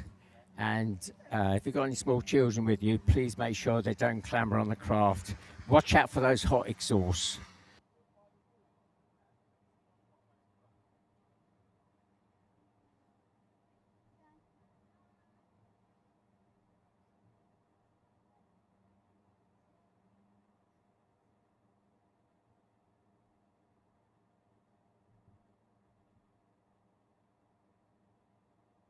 Right, I'm going to come up with some more stickers for the kids whilst we're in this bit of a lull. So I've only got a few more left. So it'll be a case of you might be lucky, you might not be. So I'll just pop up in a moment and see you all. If anybody's got any questions whilst I'm up there, please put your hands up and I'll see if I can answer.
The incident we just happened, the driver came out of the craft. I'm just looking, you probably didn't see that because it's behind the trees. So the driver came out of the craft. It looks as though he's walked back to the paddock, so no major dramas there. So the driver should be all right. I suspect there was no damage to the craft, so driver probably just a few bruises. So hopefully we'll see him out again later. Right. I've got the last of the stickers. These are car stickers. They go inside your window. They're not tattoos, as somebody thought earlier. And I've got these competition QR codes as well that have got the race calendar on the back if adults want those.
2, 3.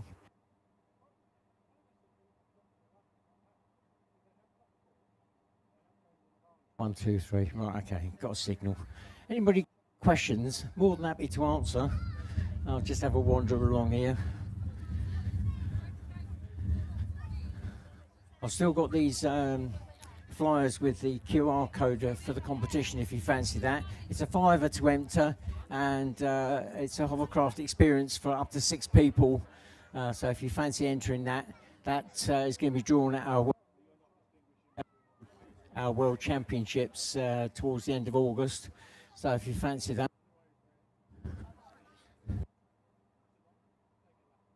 You made eye contact with me, that's terrible. So if anybody's got any questions, right?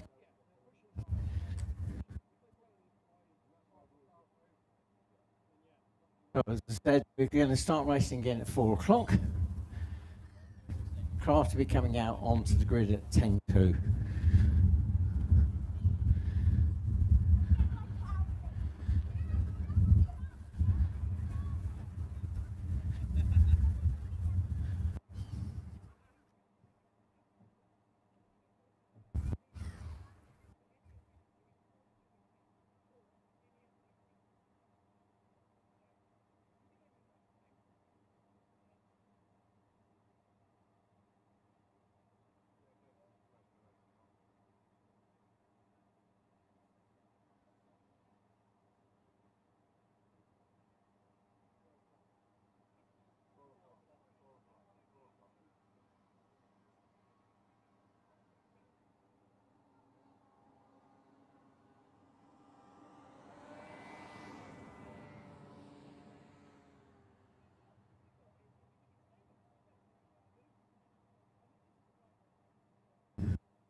Right, so the craft coming past you now, just a bit of inside information. That is an all-electric hovercraft. It's the most advanced in the world. It's actually built, I'm proud to say, by my brother. And it's a twin motor craft. It's still very much in its development stages. It has been here for the last few years. Each time it gets better, more improvement, and so he's doing some more testing this weekend. So all electric, developed really not as a racing craft, although I suspect at some point in the future, as technology moves on, that will possibly happen. It's a bit like electric, the e-car racing. That's come on leaps and bounds, but of course that's got loads and loads of money available to develop that, whereas this is just my brother's bank account. So yeah, takes a bit long.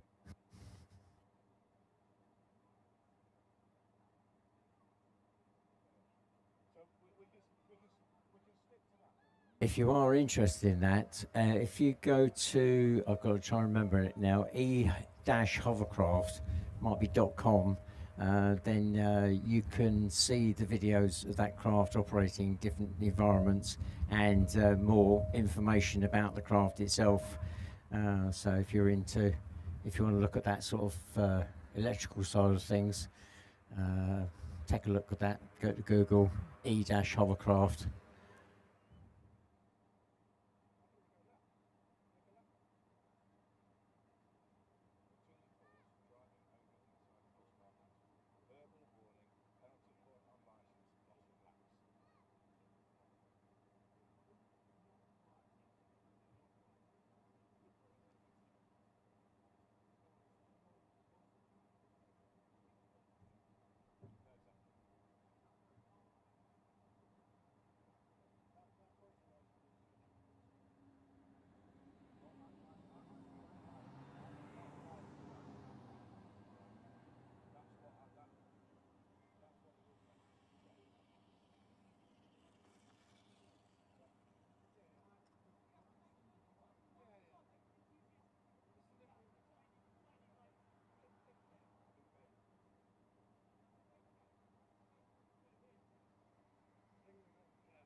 Testing 1, 2. Right, ladies and gentlemen, the time is now 1:45. So any members of the public that are in the paddock area, can you please start making your way back to the area shortly? In the next few minutes, the craft will be coming out onto the grid at about 10:02, and the race start will be at 4 o'clock. So race start at 4 o'clock. Any members of the public in the paddock area, can you finish off now, please, and make your way back to the public viewing area?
This is the final call. Any members of the public in the paddock area, can you please now make your way back to the public viewing area?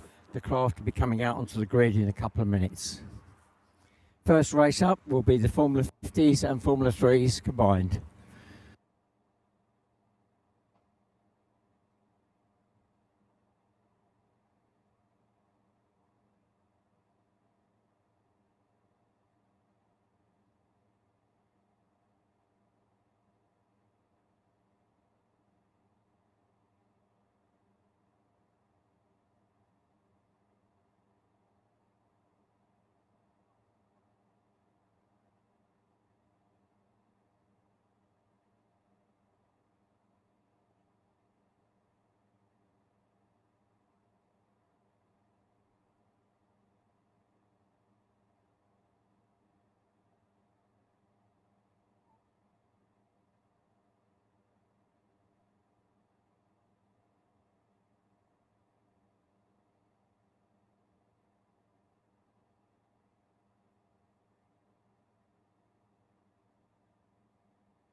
That's the 10-minute siren gone up now, so just under 10 minutes now from the start of the next race. That'll be the Formula 50s and the Formula 3s.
So, for those of you who may not have been here earlier, when we started the racing, I'll run through the formulas as they come up into the grid. We've got 6 races now before we complete today's racing. Don't forget we are here again tomorrow. And the grid forming up now. We've got 2 formulas coming out, the Formula 50s and the Formula 3s. So the Formula 50, based around the Rotax 503 engine, twin cylinder, air cooled, 50 horsepower, 500cc. It's been around for donkey's years. The important element to this category is that they are not allowed to tune the engine, so no special carbs or exhausts. So pretty much as it comes out of the box. There's some small changes that can be made, but they are small. The hull design is entirely up to the driver. They're only allowed to use the one fan to provide lift and thrust, and there is also a weight restriction on this category as well. So in theory they're all on a level playing field. In practice, somewhat different. So that's the Formula 50s. The Formula 3s, we're looking at, if you're running the 2-stroke, it's under 450cc air-cooled or under 250cc water-cooled. And if it's a 4-stroke, then it's under 500cc.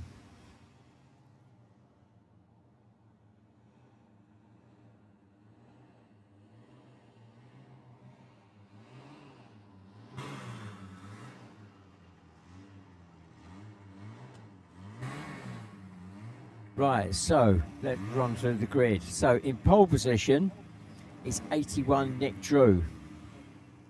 Now, for those of you who were here earlier and thinking, why isn't it number 43, Josh Morales, the world champion?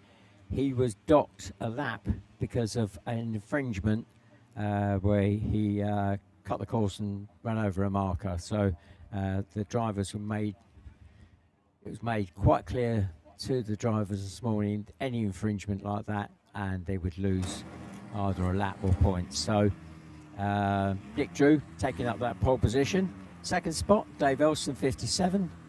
Third spot is 51, and that's Georgia Olner.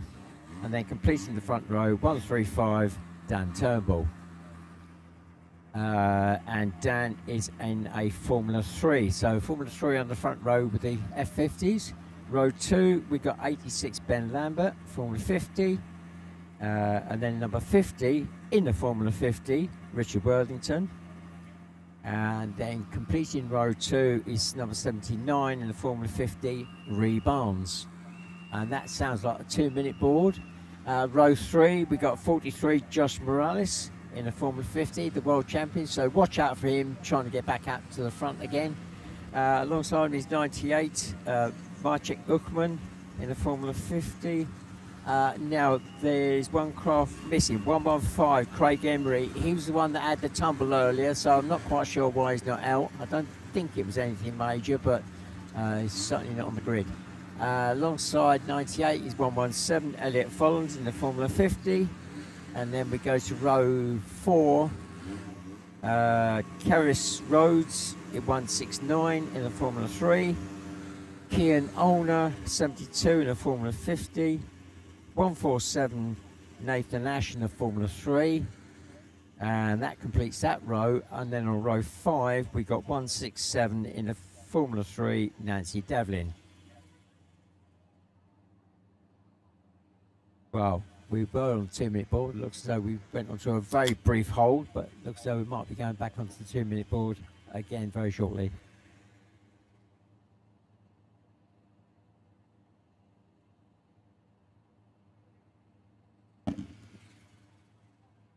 So don't forget, we are putting out a live feed this weekend.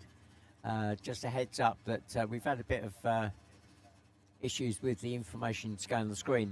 The lap chart times are fine, but sometimes it will tell you it's the wrong race or the wrong day, etc. But fundamentally, the racing will be there. And obviously tomorrow, if you can't make it, you can catch up during the week or watch it at home. Yeah, so that's the live feed. If you put in Gang Warily in YouTube, 2026 Hovercraft Racing, something like that, that should pick it up. Right, we're back on the 2-minute board. 8 laps for all the races apart from the Colts, who will only do 6.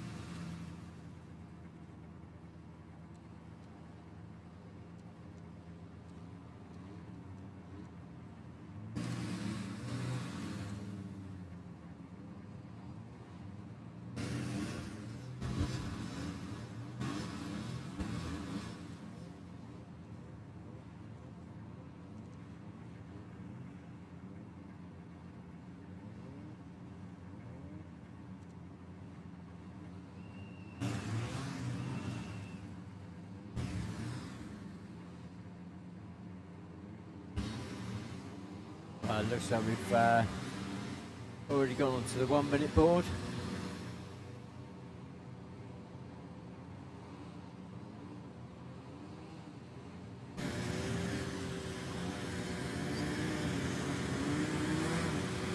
So it looks like we've got 14 craft on the grid for this race.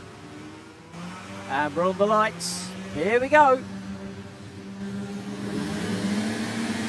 Great start by Nick Drew, number 81, with Dave Olsen, 57, tucked in behind. But I think Elliot Folland also got off to a great start. Let's see as they go over the rise. They've all made it up and the grid has cleared.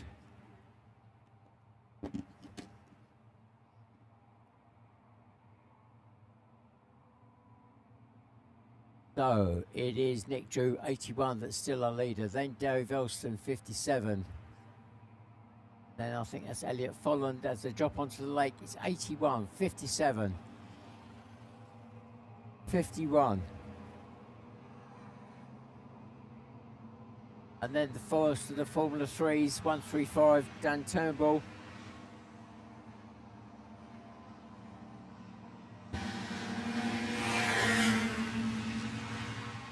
So the gap between first and second is 4.8 seconds. I'm looking for Josh Morales. Here he is, 5 in 5th spot, number 43. So he started lower, further back and making his way up through the field. Let's see if he can catch the leader by the end. That is still Nick Drew, 81.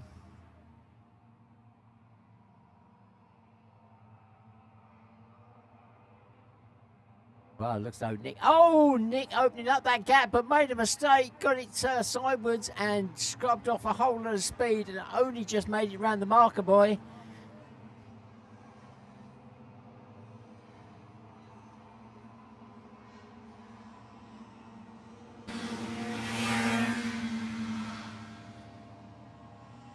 So Josh Morales still in 5th spot, and Kian Olner, number 72, stopped on the lake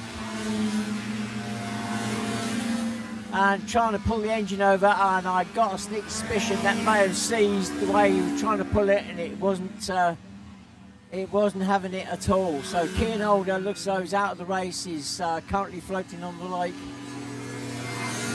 And I think Georgia Olner stopped as well, 51. I think that's 51, Georgia Olner. I've seen on my screen the turn just after the big tree at the top of the hill, and I see another craft out, and that is Nick Drew.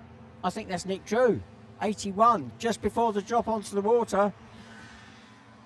So our new leader is 57, Dave Elston. So Dave Elston, 57, is our new leader. Second for the Formula 50s is now Josh Morales, and well, then it's 15, Richard Worthington. I think that might be wrong because the Dan Turnbull went through and he's missing off my screen, so I think that order after Josh Morales might be wrong.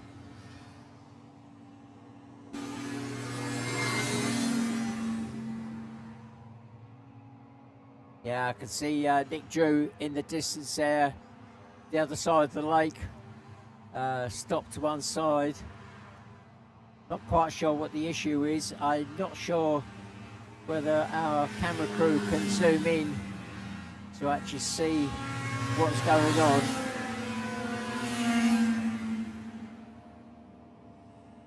Yeah, they're zoomed in. Doesn't look as though there's any major activity, so Nick Drew out of the race. The craft has just stopped, and Nick Drew not attempting to do anything with it, so Nick Drew completely out of the race, number 81.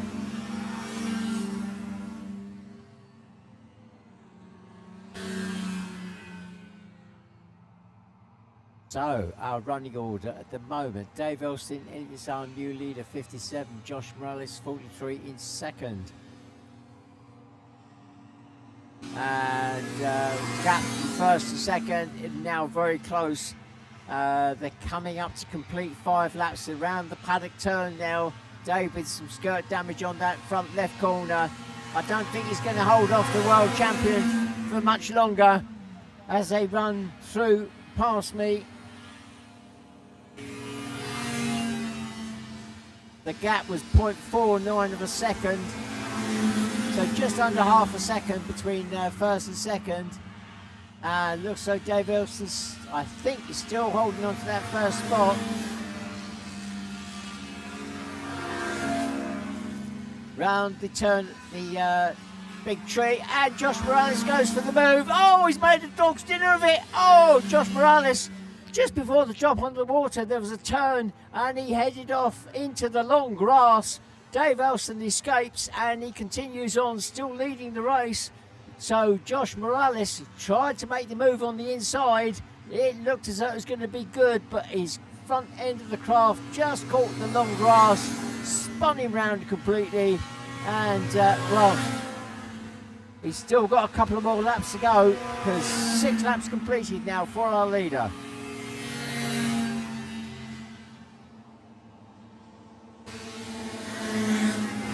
And Josh Morales is 4 seconds, just a tad over 4 seconds behind the leader now. So we just under 2 laps to go. And I think that might be a bit of a challenge. Third spot for the Formula 50, still 50, Richard Worthington, then Elliott Folland, 117, then Ben Lambert, 86. I'm not sure where Dan Turnbull is.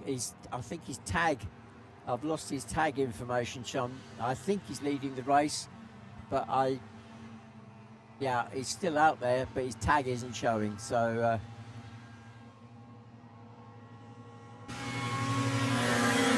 right, here we go, 1 lap to go. The race is on. Dave Elston still leading, but Josh Morales is on his tail as they went past me. They weave up through the chicane section, round the turn at the top of the field, round by the big tree. They drop back down again and weave down. This is where it all went wrong for Josh on the last 2 laps ago. It goes for the outside this time rather than the inside. Dave holding it tight as they drop onto the water. Here we go. Onto the lake. It's Dave Elston, 57, still holding off 43 Josh Morales. They exit the lake. It's still 57-43. Round the paddock turn now. This is going to be the run to the line. Dave Elston still holding on to that lead, but it is going to be tight. Oh, Dave has... Oh, he's lost it.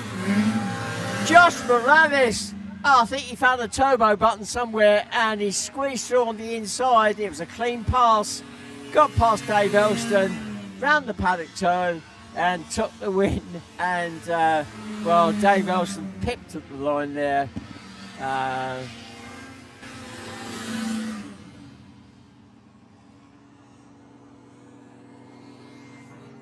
My screen is showing Richard Worthington,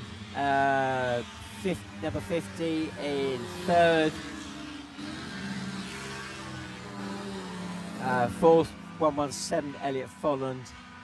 Fifth is 86, Ben Lambert.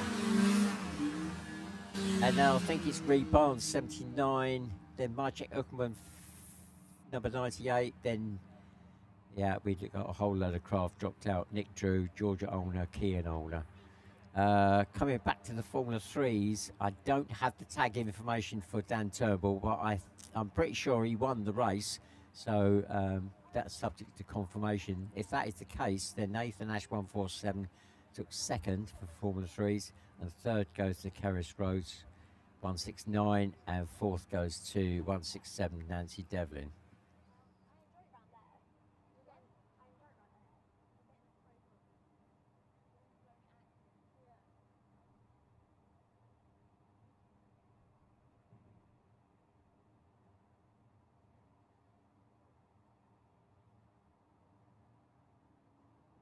Well, that all changed with probably just over 100 yards, 100 metres to go around that paddock turn. That's where Josh Morales, world champion, just managed to get the tight line round the paddock turn and squeeze past Dave Olsen, who must have left enough of a door open. And Josh said, "Thank you very much, I'm coming through."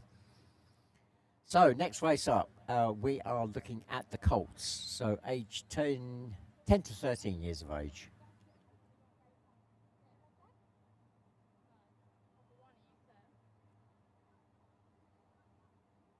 Now the colts are only doing 6 laps.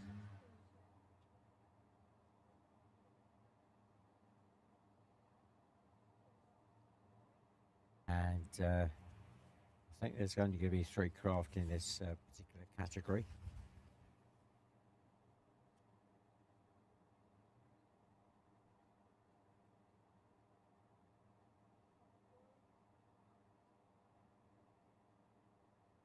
So whilst we're waiting for the colts, don't forget we are here again tomorrow. Practice starts at 9:45 and our first race is scheduled for 12 o'clock. So if you fancy coming back tomorrow, we'd love to see you again. Just make sure you bring the lovely weather, which shouldn't be too much of a challenge this weekend. And yeah, practice starts 9:45, first race 12 o'clock. So it'll be the same format as today, 2 blocks of racing, 6 races in each block.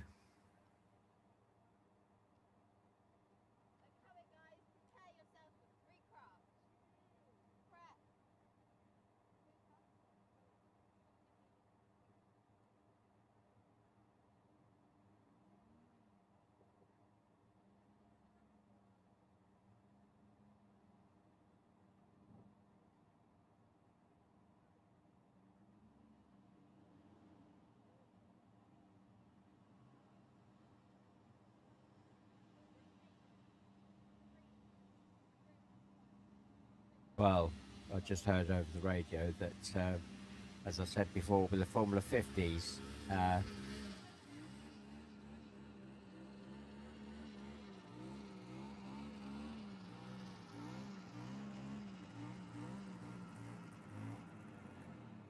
okay, so Dan Turnbull, who I mentioned didn't have tag information, I just heard over the radio that it's a Formula 3 craft, but it's actually being weighed. I'm not quite sure why, because the Formula 3s don't have a weight restriction, whereas the Formula 50 do. So I'll have to dig a bit deeper on that one and find out what's going on.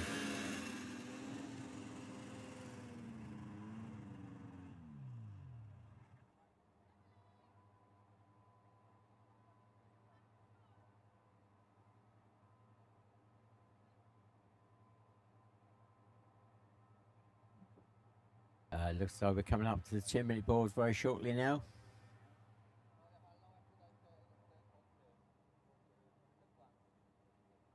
Don't forget, just 6 laps for these colts. So they are restricted in what they can run, engine-wise. There is a list of engines they can use, but ultimately, at the end of the day, they're only allowed to produce a certain amount of thrust. And so that is the limiting factor rather than the engine itself. There's no point getting an engine that fits the category, tuning it to its max, because ultimately, at the end of the day, you can only produce a certain amount of thrust. So you will see on some of the craft, certainly 2 that I can see here, they've got something in front of the fan guard, and that is there to restrict the amount of air that goes in, and therefore ultimately that impacts on the amount of air coming out of the back. So it's an easy way of reducing the amount of thrust coming out of the back. So the engine's running it to its peak performance, but the air coming out of the back is being restricted by the amount of air going in. So I think it's only 2 of the craft, number 1, 3, 4 and 79 that got that restriction on there. 98 I don't think does. So we're on the 2-minute board now.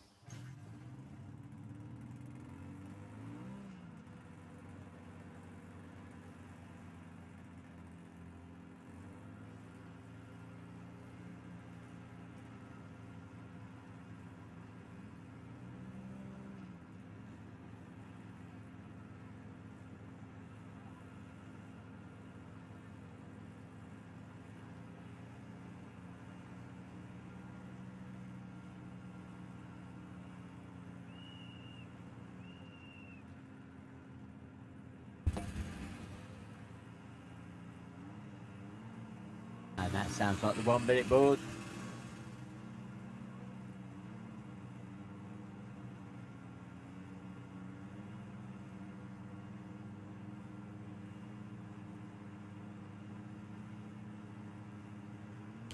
Here we go, we're on the lights.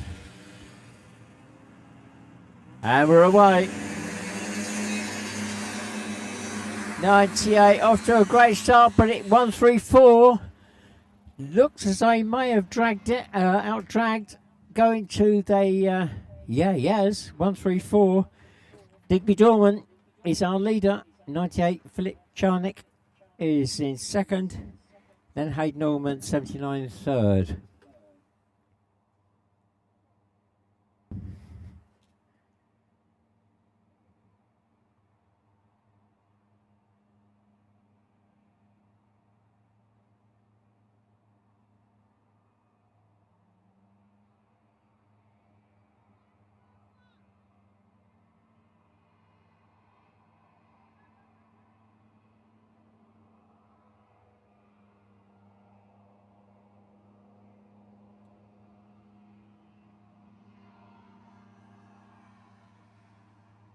Oh, Digby opening up a small gap there as they come out of the lake. In number 134 for the Phoenix Racing team.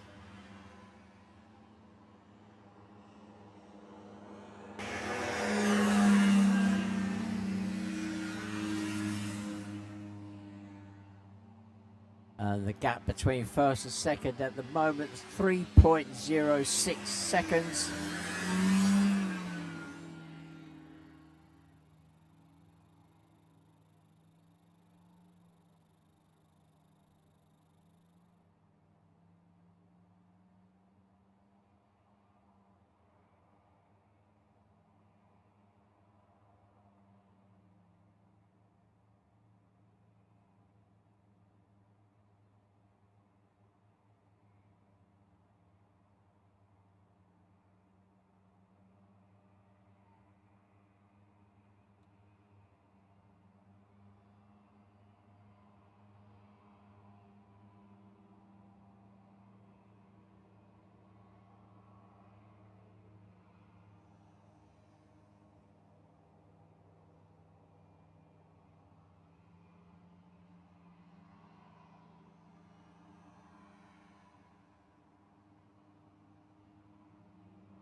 Well, somewhere around the other side, I've missed it.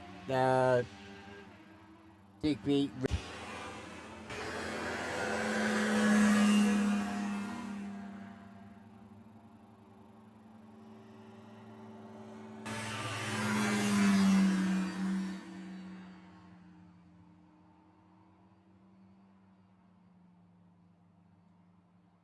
So Digby on the previous lap had, I think it was something like 3 seconds lead. It's now 12.5 seconds behind. So Digby clearly with an issue. I obviously missed it out of my view on the far side there. So Digby dropping a lot of time there and a place. So Philip, our new leader, looks like he's well clear. He's just exiting the lake now.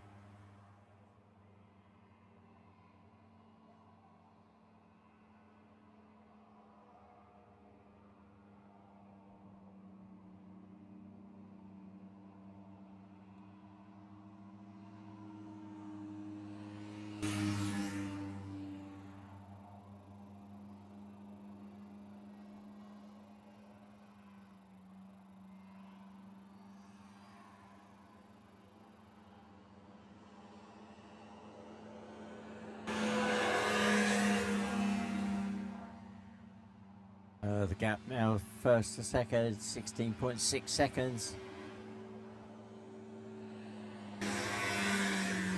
Hayden Norman goes through, and Hayden just 11 seconds behind Digby, so keep an eye on those gaps. With 3 laps gone.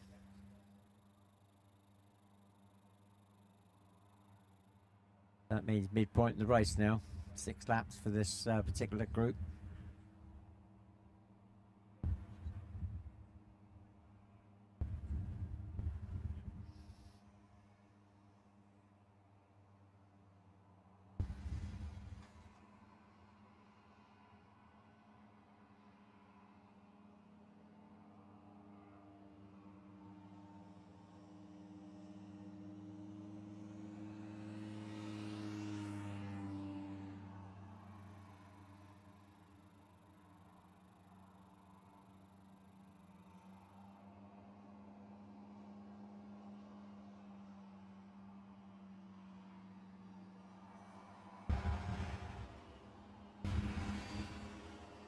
Digby with a little bit of skirt damage on that left-hand side. I don't think that's the cause of the loss of pace. The gap now 23 seconds to Philip. Hayden goes through, and Hayden just closing that gap down very marginally. 10.7 seconds now behind Digby with 2 laps to go.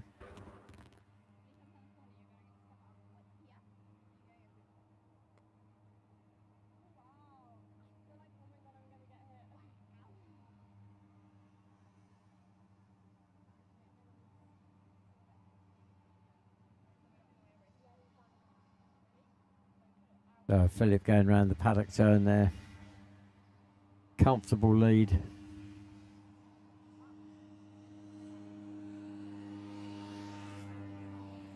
He crosses the line, 1 lap to go now.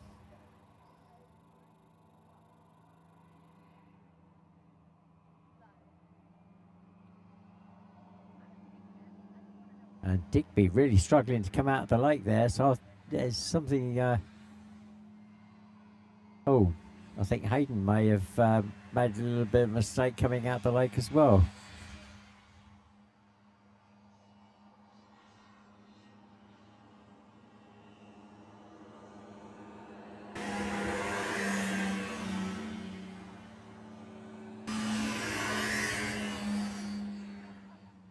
Oh, Hayden has closed that gap right down. 1 lap to go. That's just over, a tad over 4 seconds. Hayden is behind Digby now. But our leader coming out the lake for the last time, 98. Philip Charnick from the Rusty Garage Racing Team. Round the paddock turn for the last time. We're on to the line. The win goes to Philip Charnick.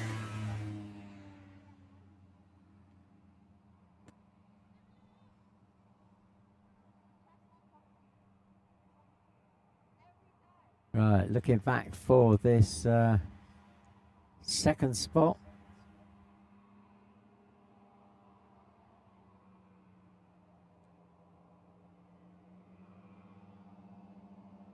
Well, it's still Digby Dorman, 134 in second. He's round the paddock turn. As long as he keeps it clean, he should be okay.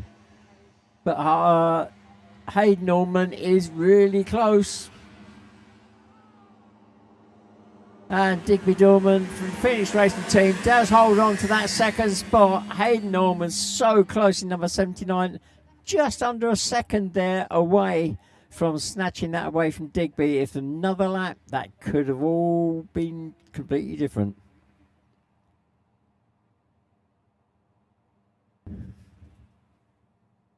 So next group, we got 2 groups coming out now as a joined race, and that is the Formula 2s and the Formula 1s.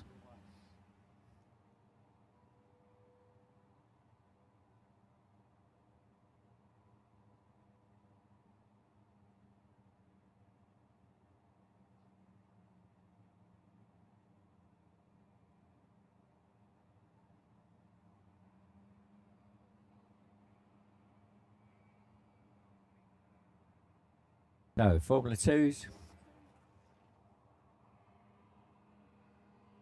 Up to 600cc 2-stroke, 750cc 4-stroke. There will be, or there was in the previous race, a 4-stroke out there. That's 89 Peter Simons Thompson. He came through in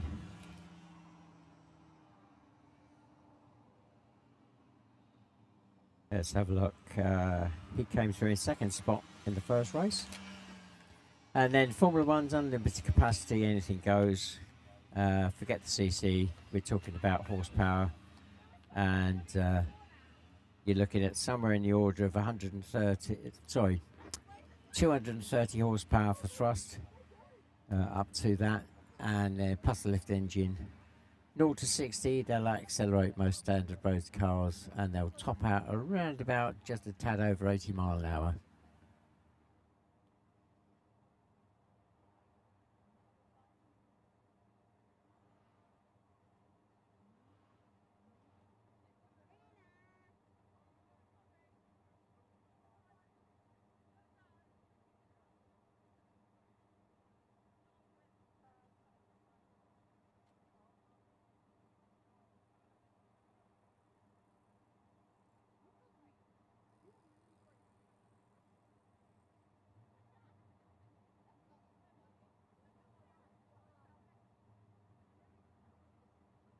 So we're back up to 8 laps now for this Formula 2 and Formula 1 race.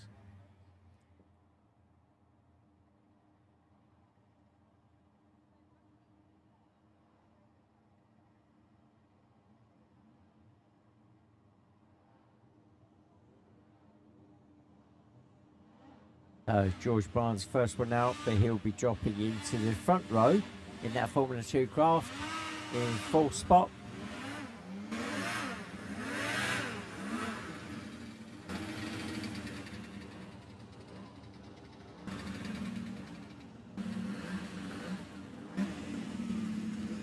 Callum Beale, number 1 in the Formula 1, drops into 2nd. And just dropping into pole position now, number 14, Adam Turnbull in the Formula 1.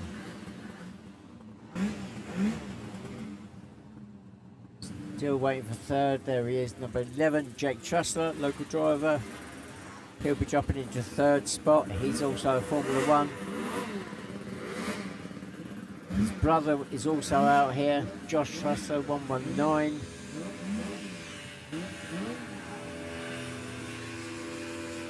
And Josh dropping into 2nd row. He's the number 119 Formula 2. Dan Turnbull 68 also in that 2nd row in the Formula 2. And 89 Peter Symes Thompson in the Formula 2 with that big 4-stroke. Row 3, we got 45 as the Formula 2, Charlie Metcalf. And we've got 59 in the Formula 2, Oscar Lewington. And then 61, Dave Palfrey in the Formula 2. Further back, we're just waiting for number 66, Phil Tattersall, to take up position. Phil, I don't think, made it out in the first race, so I'm not quite sure where he's going to...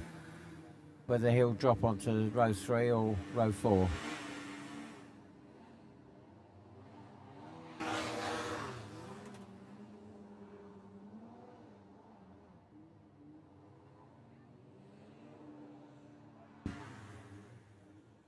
Oh, in fact, shuffle round anyway. Or is it? Maybe just reposition on the grid. 59 and 61 there. I think it stayed in the same position, just realigned to allow Phil Tattersall, number 66, to take up that 4th spot.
Right, we're on the 2-minute board, so 2 minutes away from the start now.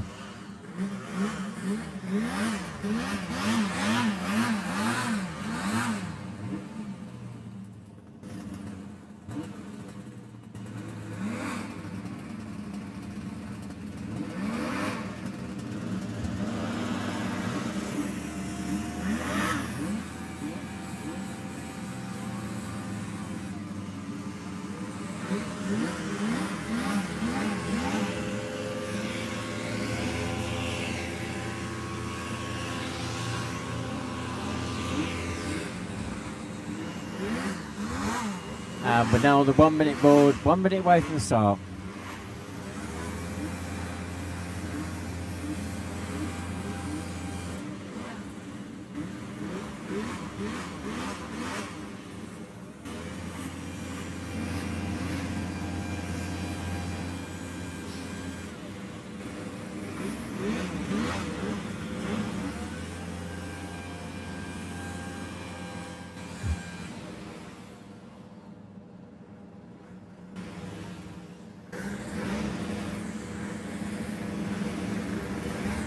So 11 craft on the grid for this race. We're on the lights. Here we go, and they're away.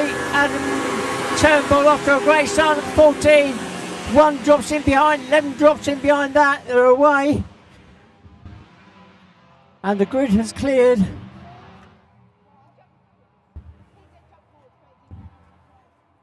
Up to the top end of the field, round by the big tree. They still stay in that order, do they? No. I've just realised that Callum Beale has taken the lead. So that happened just after they left that first turn through the chicane. So Callum Beale, number 1, is our new leader.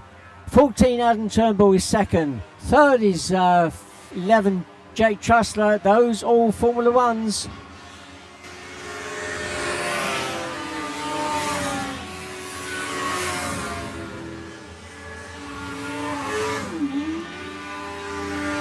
And the lead F2 craft is number 89, Peter Thompson in that big 4-stroke. Then George Barnes, 77. Then 68, Dan Turnbull. That's the Formula 2s. Then Josh Trussler, 119. Then Dave Palfrey, 61. And 59, just before he's about to pass my position, has stopped. So that is Oscar Lewington out of the race by the looks of it. He's not making any major attempt to try and get it fired up again. Back to the front runners. Here we go. Callum Beale, having got past Adam Turnbull, is opening up the gap. The gap is now 2.68 seconds.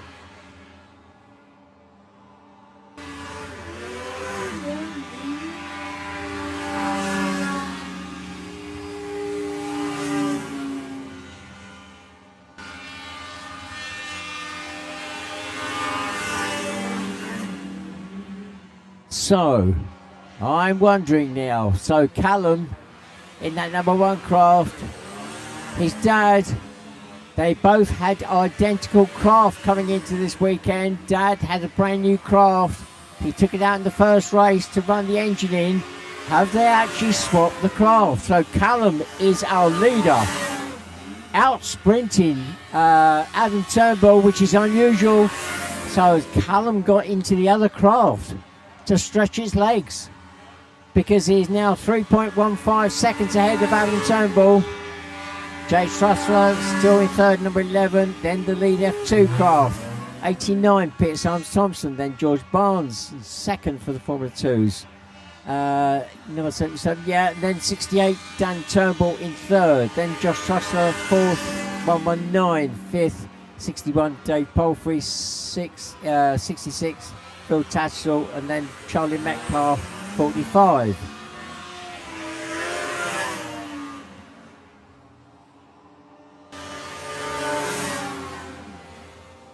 And the gap opening up from first to second, 4.59 now.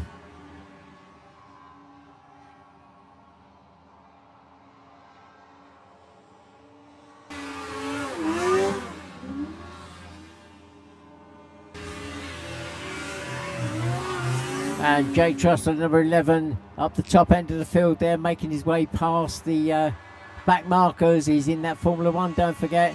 Callum with a skirt damage. I think he's popped maybe one segment on the side there. Shouldn't be a major problem, but just keep her eye on that. The gap last run through was 4.5 seconds, 5.9. Let's see what it is this time. Oh, 5.727. So the gap is opening from first to second.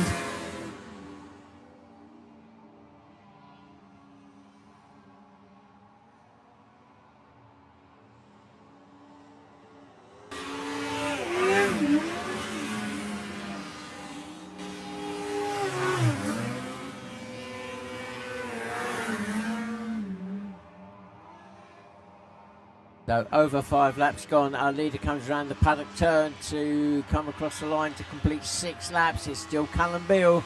Let's see what the gap is this time. It was 5.7.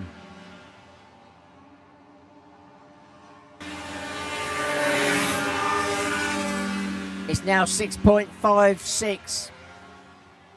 So Callum's stretching the legs of that craft and opening up that gap. Jake Truster goes through in third, number 11 for the Formula 1s. The rest all now Formula 2s, 89. Pierce Thompson is the lead F2, then 68 Dan Turnbull. And I've just realised I've lost George Barnes, who slept down the field. So second spot for the Formula 2 is now 68 Dan Turnbull. Just been informed that George Barnes, 77, went back into the paddock. So second for the Formula 2, 68 Dan Turnbull. 7 laps gone now, 1 lap to go. They're on the last lap board. Third, 119 now for Josh Trussler for the Formula 2s. Then Phil Tassel, 66. Then Charlie Metcalf, 45.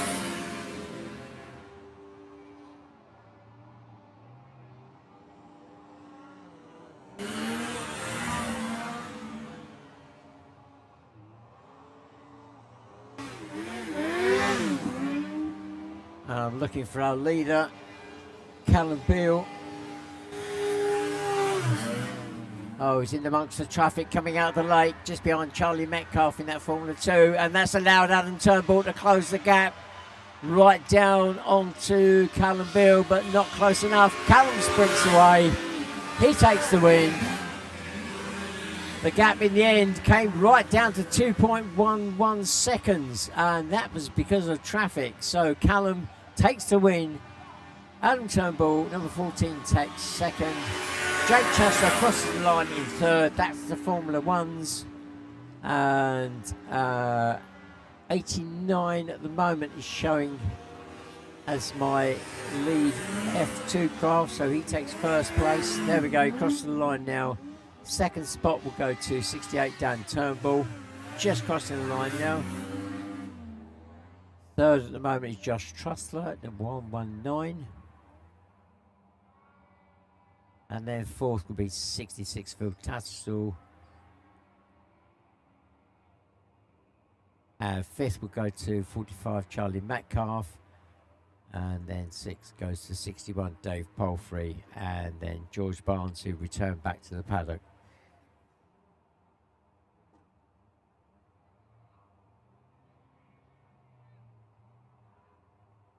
So we're bringing the pace down now, but hopefully not the excitement. We've got the juniors up now.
So the juniors will be doing full 8 laps. So 8 laps for the juniors.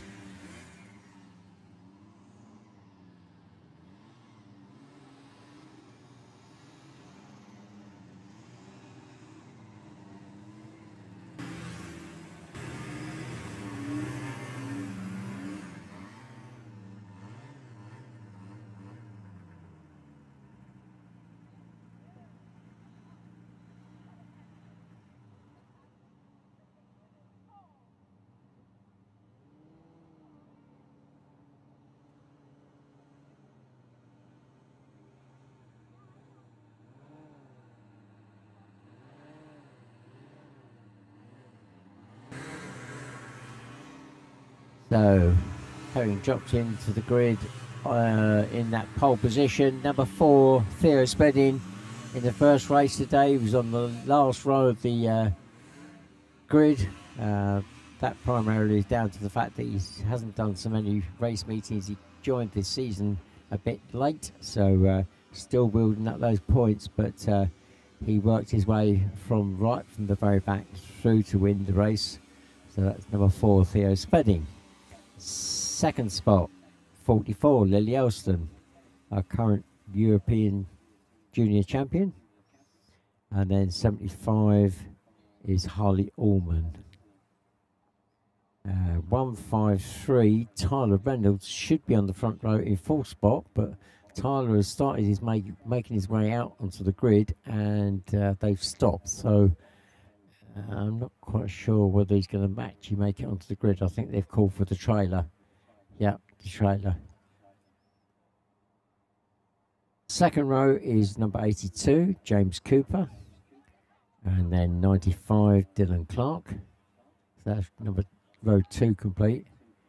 And then row 3, we should have 132, Rudy Dorman I've got listed, but there's no sign of it at the moment.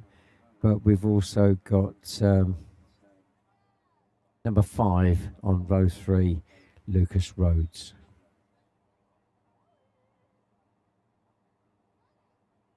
So 95 and 5, both racing for the Team Nationwide Junior team.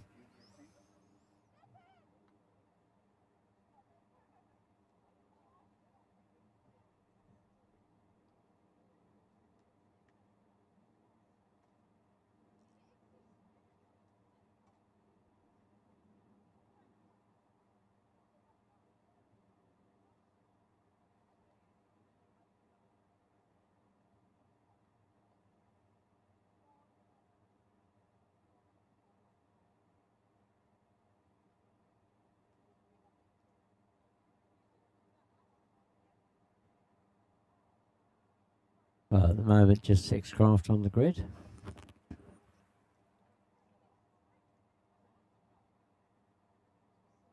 So don't forget, if you go away from today, if it's the first time you've been, then obviously you want more information about the club as a whole, then www.hovercraft.org.uk. That covers the whole of the UK.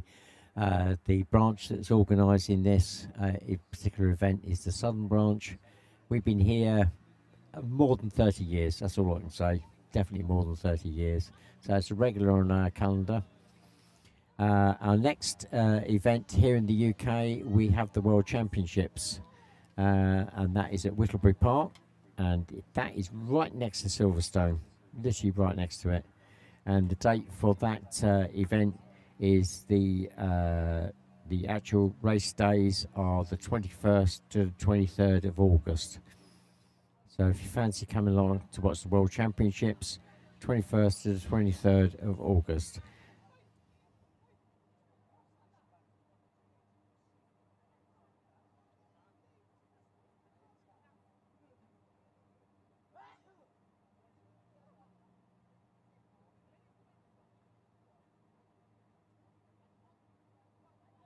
And after this round here, which is round, let's see, round 4 of the UK Championships, we've got one more round of the UK Championships, which will be after the World Championships. But again, at Whittlebury Park, we've already been there once earlier in the season. So we finish off our season at Whittlebury Park on the 26th and 27th of September.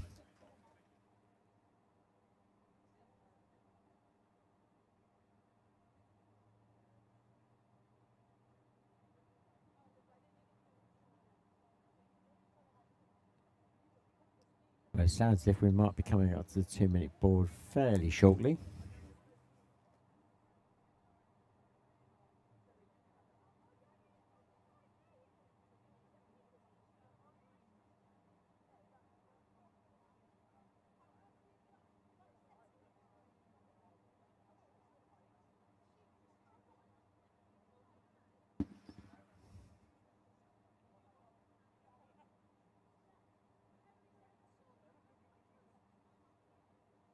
Right, we're about to go on the 2-minute board.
Less than a minute away from the start now.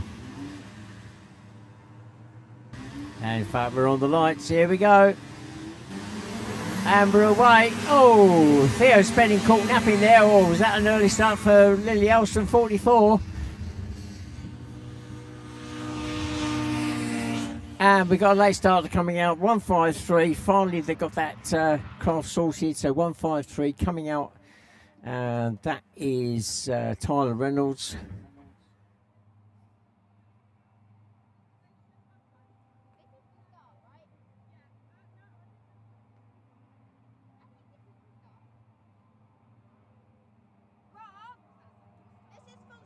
Right, I've just heard it over the radio. I suspected so. That was a false start. So, false start for that race. I think Lily Elston was the offender on that one.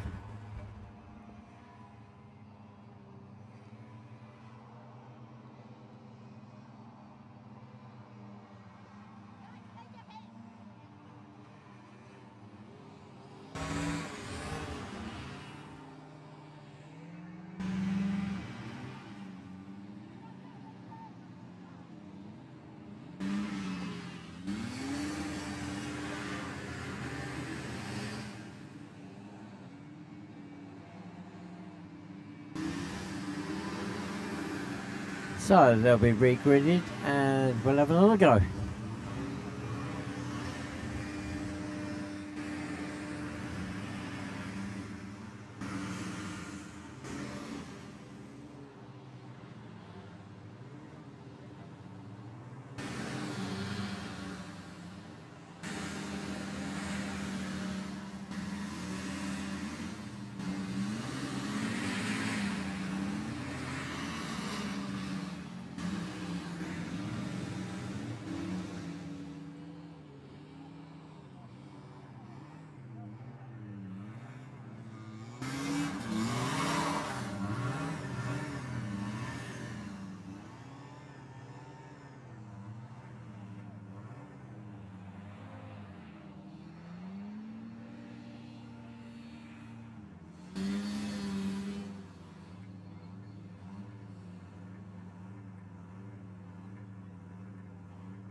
Well, I think they're just trying to sort out when 5-3 Tyler Reynolds, who came out as a late starter, so he has to go back to the paddock to start the race from that position again.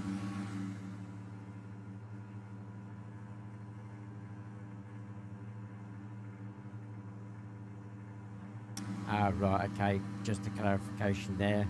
over the radio, he will actually start at the back of the grid. So Tyler is going to be returned back to the grid again. Probably totally confused, but I'm sure he'd be happy to start from the back of the grid rather than the paddock exit.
Well, 153 has come onto the grid, Tyler Reynolds. But there is another late starter coming out. Trying to work out who that is. I think that might be 132 Rudy Dorman.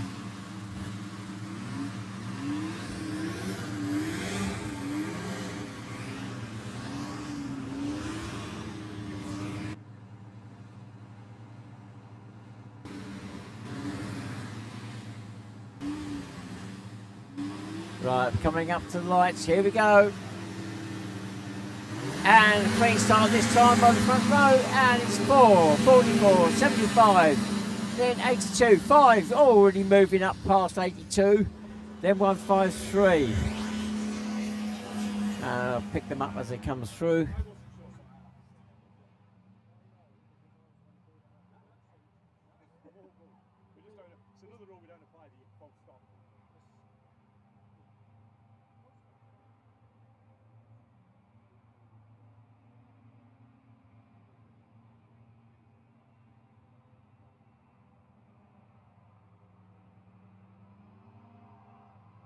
Go on to the lake first. It is number 4, Theo Spedding, then Lily Elston, 44.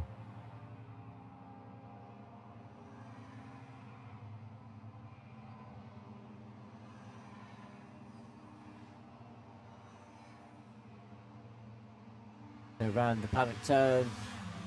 First across the line, 1 lap gone. It's Theo Spedding. We're already with a good lead. Then Lily Elston, 44 in second, with Harley Ullman, 75 on the tail. And then 5, Lucas Rhodes. The gap between second and fourth, well, just about 2 seconds.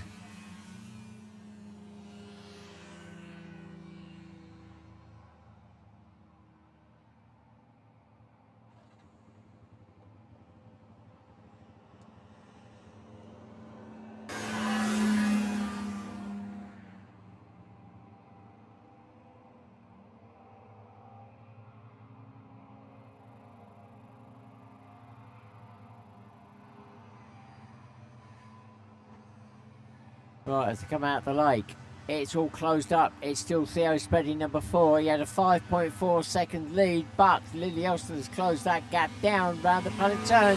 Here we go. What's the gap? 2.72. Then from Lily to Harley in number 75, 1.189. And Lucas dropping back a bit in that number 5 craft with a 4.46 seconds behind Harley.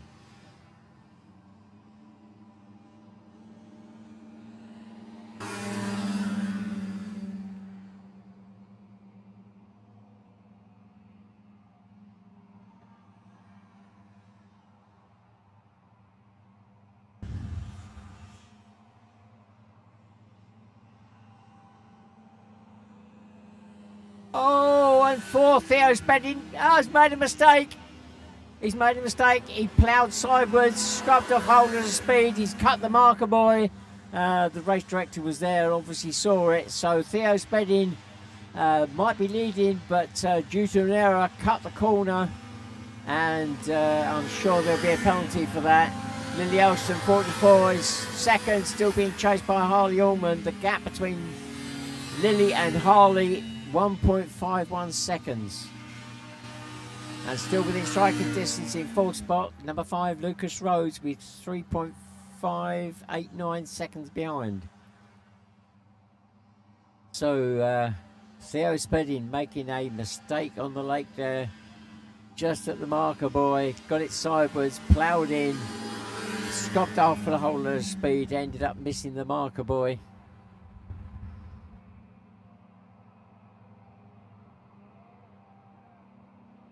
And he's looks as though he's in trouble again. He's missed the marker again.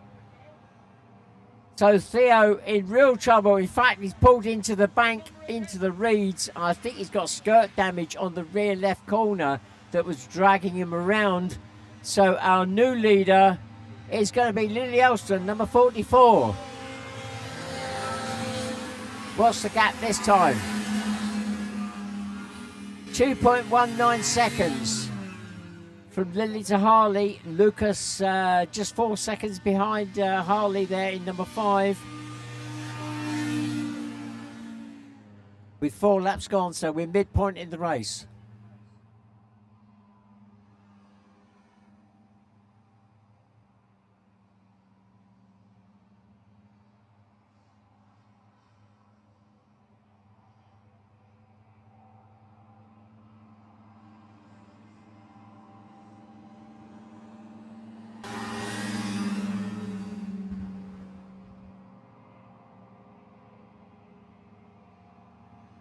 So exiting the lake, 44, Lily Elston still in the lead with Harley Allman, 75. Still close behind. The gap last time was 2.19 seconds between the two front runners. Let's see what it is this time.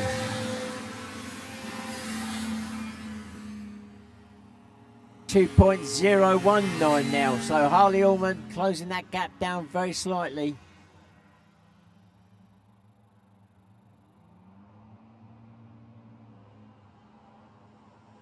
Oh dear, 153 on the lake. Tyler Reynolds also with an issue and stopped the engine.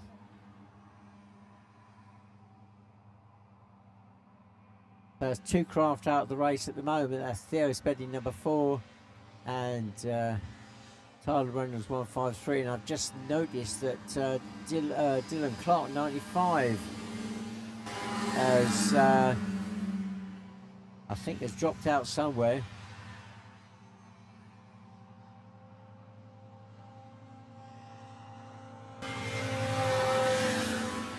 So 44, Lily Elston goes through. What's the gap this time? It's opened up 3.27 seconds.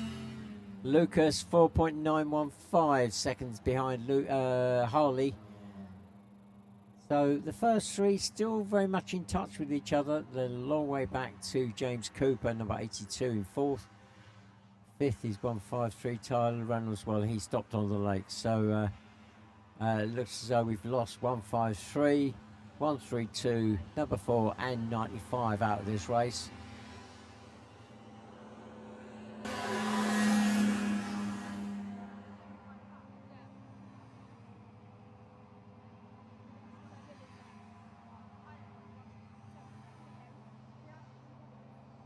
So round the paddock turn, 44 Lily Elston coming through the line. This will be the last lap board. So last lap board is now out.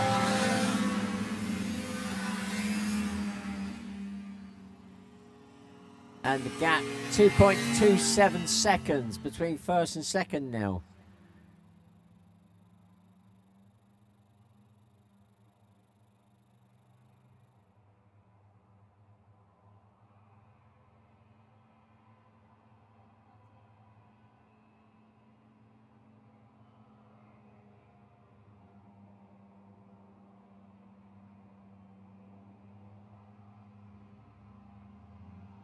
Well, Rudy Dorman, I think, was stopped at one point, has rejoined the race.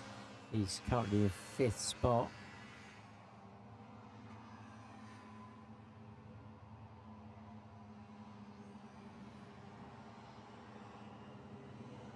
So the run to the checkered flag, round the paddock turn. Lily Elston looks back. Yeah, he's far enough back. Lily Elston, 44, takes the win. Harley Ullman, 75, takes second. The gap in the end, 3.7 seconds. And just waiting for Lucas to come through. There we go. Lucas Rhodes, number 5, comes through in 3rd. And 4th goes to James Cooper, number 82. And 5th will go to 132, Rudy Dorman. Then it's Tyler Reynolds, 153, who's dropped out. 4, Theo Spedding, who also dropped out. And 95, Dylan Clark, also dropped out.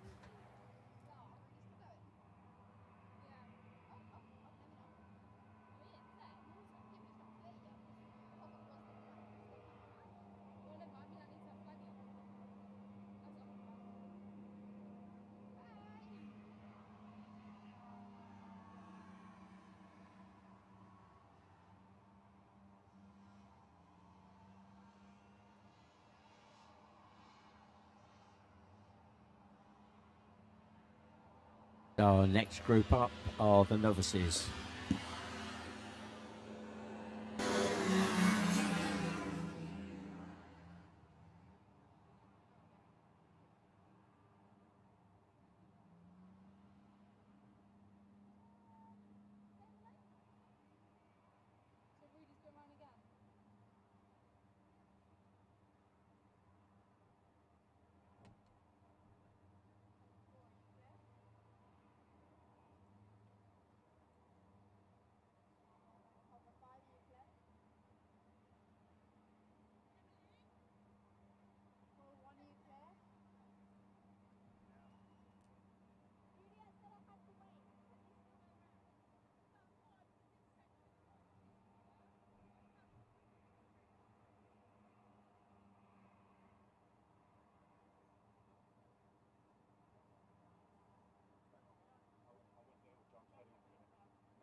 Well, I've just heard feedback on the radio that number 4 and 153 have both had floor failures underneath the craft, and so they're going to have to be obviously repaired and re-scrutinized before they're let out again.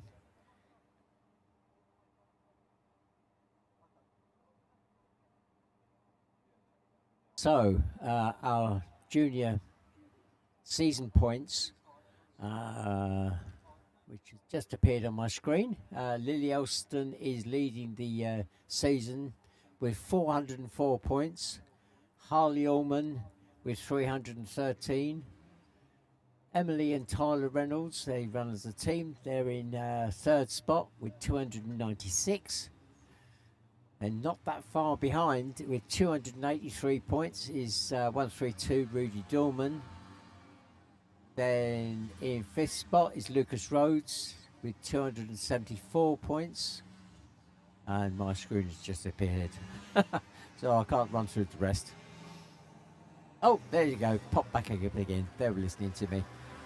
So I think I got down to 5th. 6th was James Cooper, 82 with 214. 7th is currently 95, Dylan Clark and Lucas Rhodes. They're running the team with 145 points. 8th is number 4, Theo Spedding with 117 points.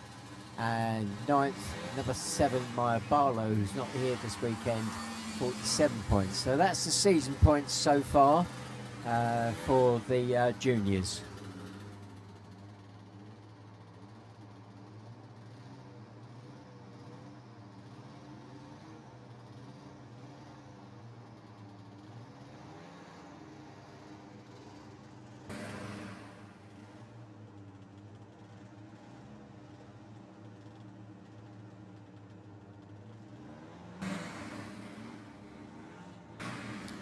So, running through the novices.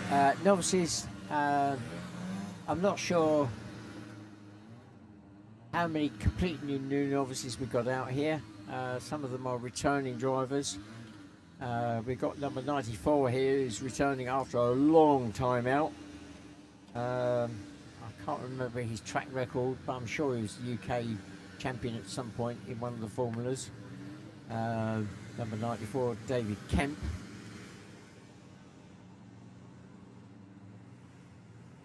Now, for those of you that go back far enough, age-wise, there was a TV programme, and I can't remember what it was called, where you had contestants went on, they did a challenge, and then the people in the studio had to decide whether those people actually achieved the challenge, and if they did achieve the challenge, whether they did it within a certain time.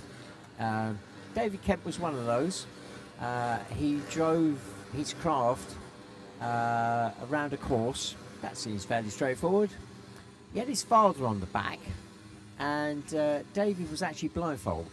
So his father behind was actually giving him instructions on how to steer the craft to get round the course. And he did actually achieve it in the time. Right, I've just got somebody coming up to tell me some stories.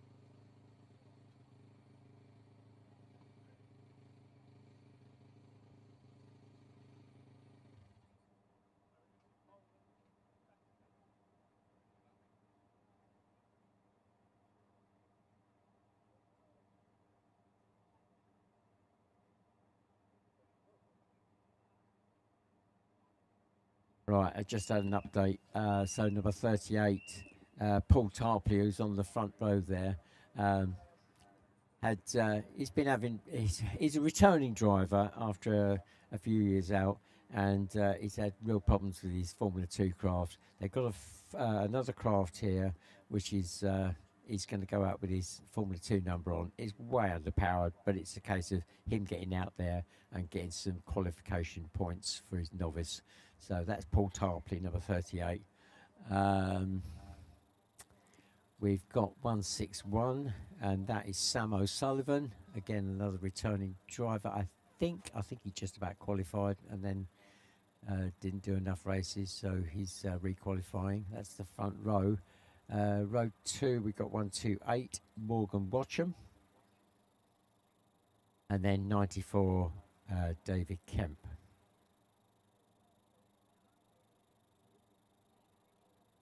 David actually, I think he still does it, actually works for the Coast Guard, actually driving the Hovercraft for one of the Coast Guard services. So driving a Hovercraft to him is like, yeah, riding a bicycle. He just does it. And so it's good to see him back out racing again. He's been threatening to do it for a few years, but a whole variety of things have prevented him from doing that. Looks so we're coming onto the 2-minute board very shortly.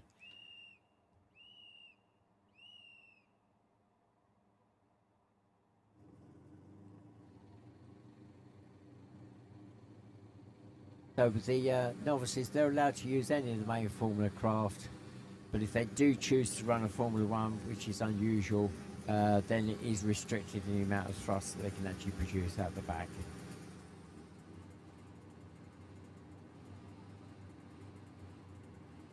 So one more race after this before we finish off the day.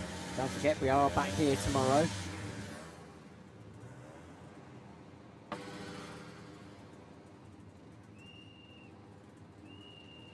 And we're on the 1-minute board. 1 minute away from the start now.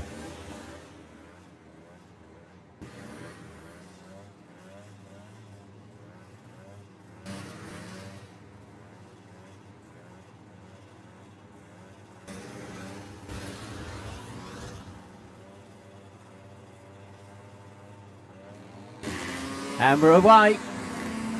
Oh, 128.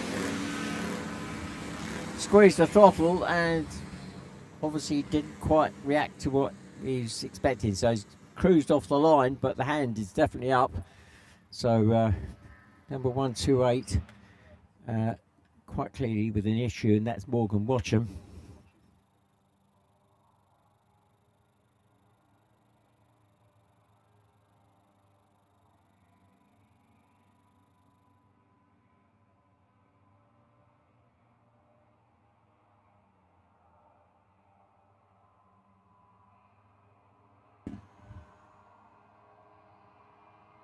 On to the lake first is Paul Tarpley, number 38.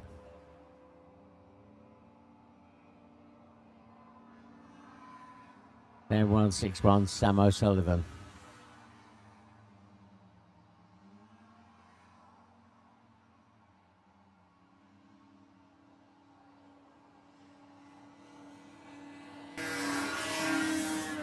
And third spot is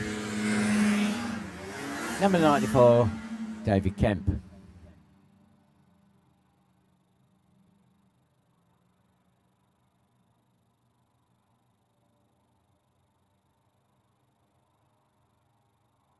And David looks as though he's taking a very slow line up the hill there. Or up and over that rise. So he went past, he seemed to be fine, but I can see somebody pulling off to one side and maybe returning back to the paddock. I'm not quite sure who that is. That may be, I think that's Morgan Watcham.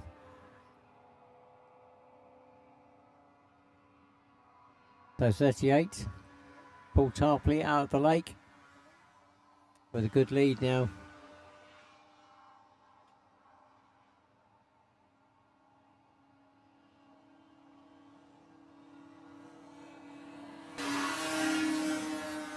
Well, looking back for a second, and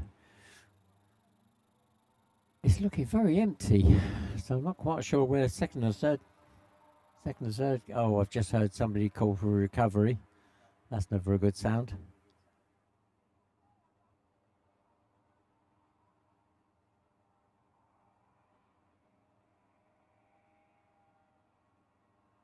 I think the craft that was going to be recovered actually was Morgan Watcham. I think he stopped just before he got back to the paddock.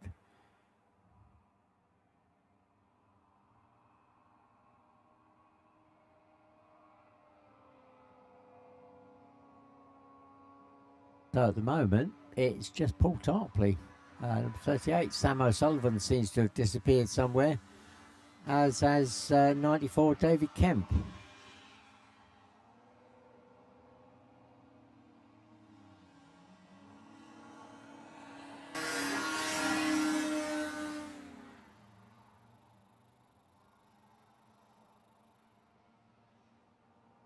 Oh, David Kemp up running again. So, oh! And he bounced it on the ground as a whole load of segments popped out in the front right corner. It also sounded if the engine dropped revs as well. So that may explain why he popped a whole load of segments all in one go there.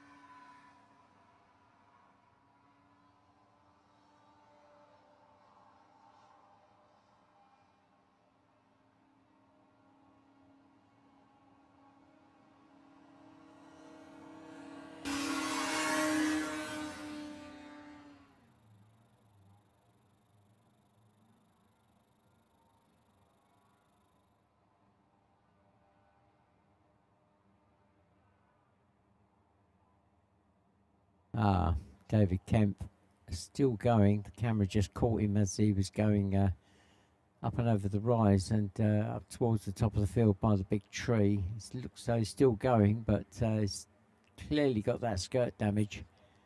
161, yeah, the camera's picked him up.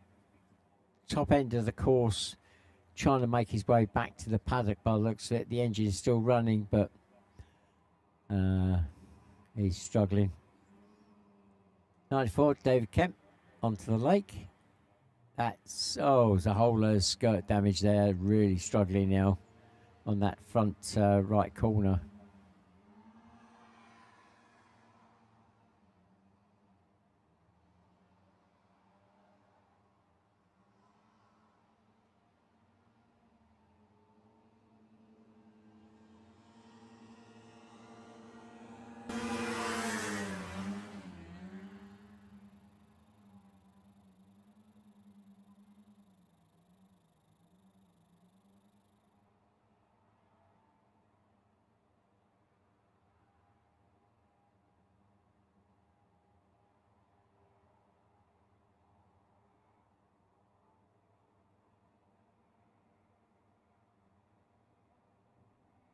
And looks very much as though Sam O'Sullivan, number 161, is going to be going back on the trailer.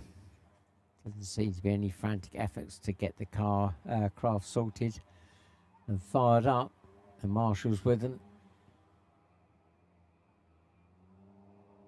So just 2 craft going round. Paul Tarpley's now done, 4 laps. So midpoint of the race, David Kemp still struggling on with that skirt damage on that front right corner, number 94.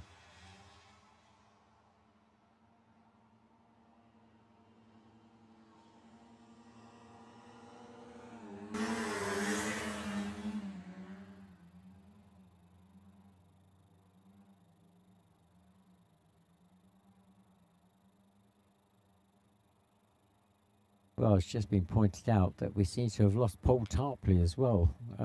Although he's still shown as the leader, he hasn't been around for some time. So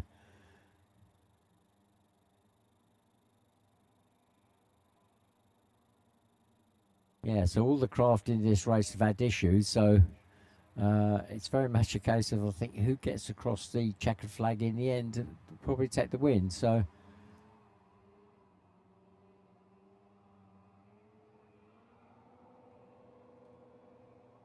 David Kemp, well, if he keeps going, he can carry on like this with that skirt damage. He could end up taking the win, because they would be crossing the line with 5 laps gone now, and I think that could see him. Let's see what happens with the... Yeah, David Kemp is now the new leader as he crossed the line. So Paul Tarpley out of the race somewhere.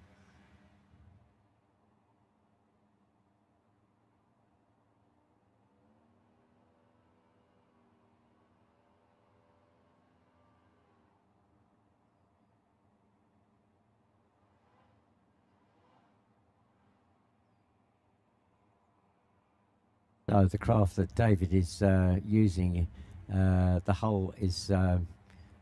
the design is called a Primo. It's quite an old design now. Obviously, the craft still works, but technology has moved on a fair bit with skirt design and the airflow underneath the craft.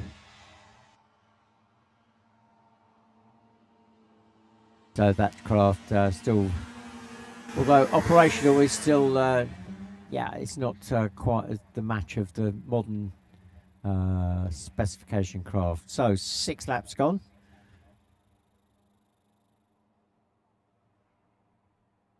So one more race to go after this one, the open race.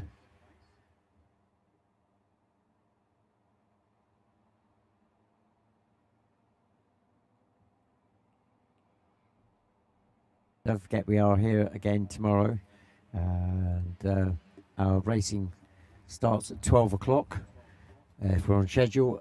But practice, if you want to come along to watch the practice, that starts at 9:45.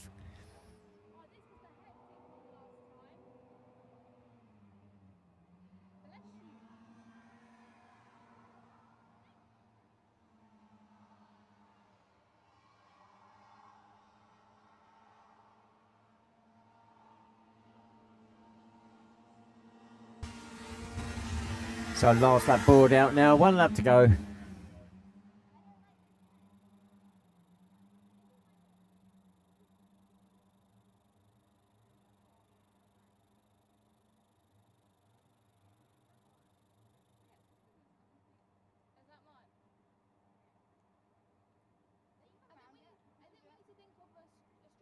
So poor old Paul Tarpley. He should have been out in his F2 craft. Had trouble with that earlier. He's been dogged with problems with that all season since he returned.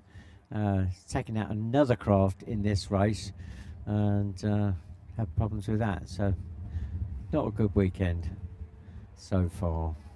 Hopefully they can get that sorted for tomorrow. So our leader coming out the lake for the last time, number 94, David Kemp will take the win.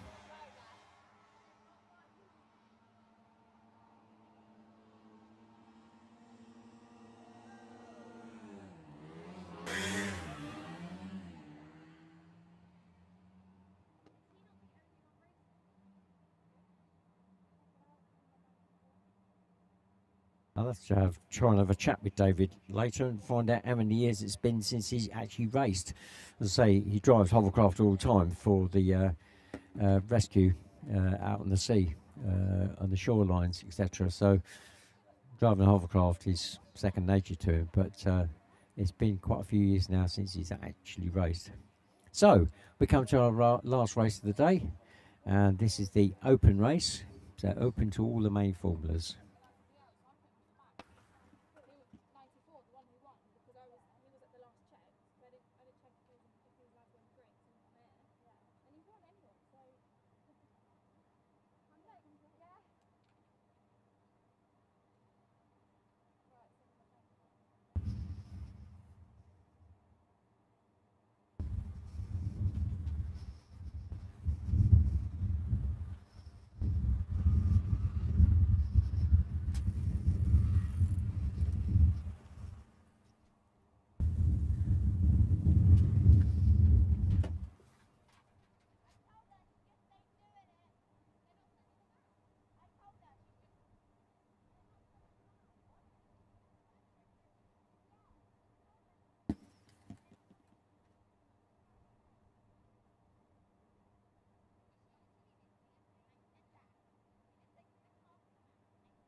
So first one out onto the grid, dropping into row 2, number 98, my Jack Hoffman, in a Formula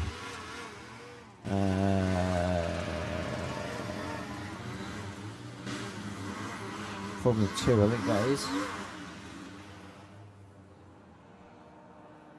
Alongside him, Conrad Bill, number 1, in the Formula 1. So they're very much running that craft in. I'm still curious to find out as to whether Callum was in that craft in that first Formula 1 race. See if I can dig a bit on that one a bit later. Meanwhile, our pole setter drops into position. That's number 11, Jake Trussler, in the Formula 1. Second spot in the Formula 50 is 117, Elliot Folland. And third spot in Formula 2, number 61, Katrina Hall. So she shares that craft with her dad, Dave Palfrey.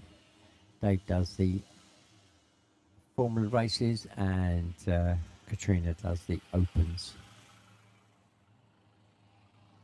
Now on that front row also should be number 45, Charlie Moore. He's coming through now.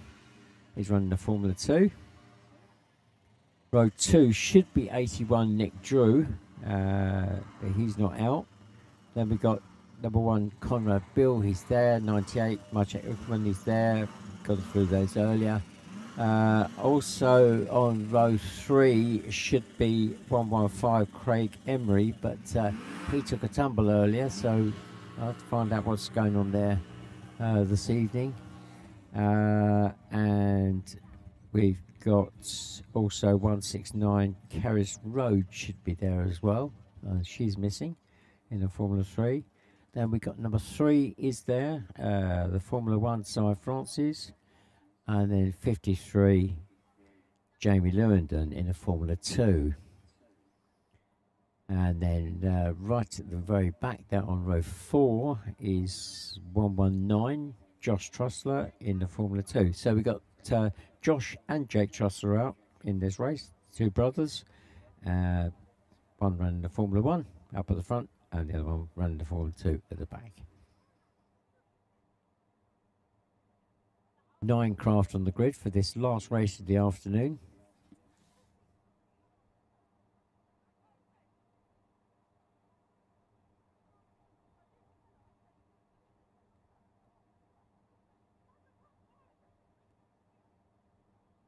Just looking down, other contenders that could have been out there would have been number 7, Abby Beale in the Formula 1.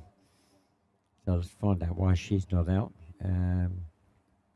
Also Luke Hudson, 46. He's in the Formula 2, not out there. Ben Lambert also could have been out in the Formula 15, number 86 there, Ben Lambert. 167, Nancy Devlin could have been out there, but she actually, this weekend, is sharing that craft with Sam O'Sullivan, 161, and Sam went back into the paddock in the last novice race on the trailer. So Nancy obviously not been able to get out into this race because they shared the craft.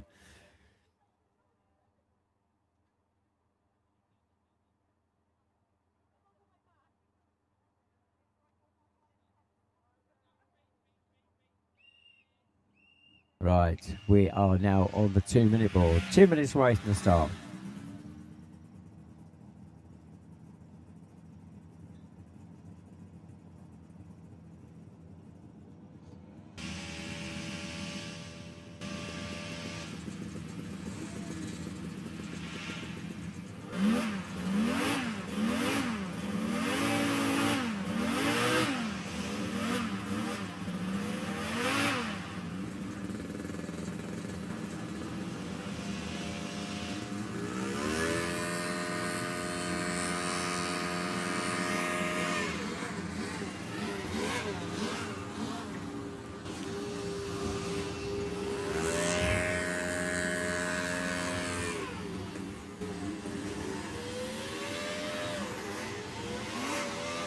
Well, we're less than 1 minute away from the start now.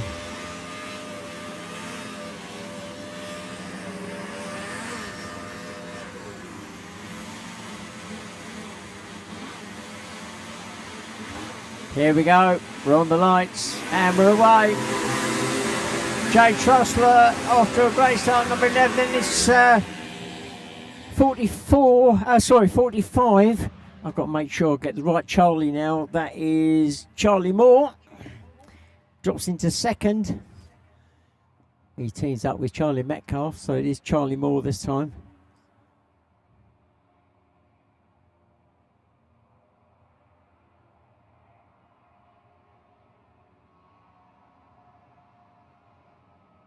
Well, already a clear lead. The Formula 1 number 11, Jake Trussler, out of the lake. Just as the second spot is dropping on there. That's 45, Charlie Moore. He's being challenged by 117, Elliot Bond. They come out side by side. It looks like Elliot in that Formula 50 is squeezed past Charlie Moore. Charlie's fighting back and retakes that second spot. So Charlie Moore not giving up. Around the outside is the number 1 craft, Conrad Bill, sweeping past the pair of them. He's shown as third as he crossed the line, but I think he's already up into second.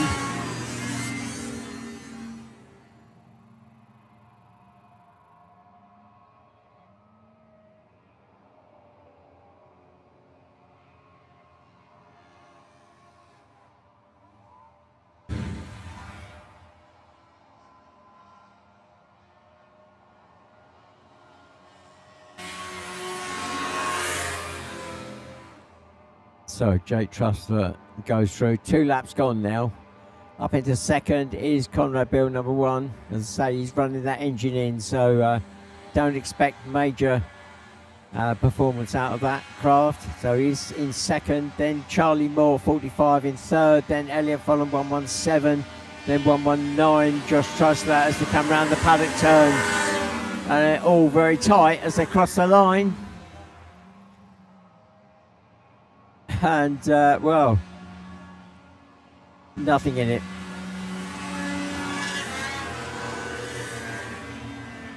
Conrad Bill dropped to third there, just 0.27 seconds behind Charlie Moore.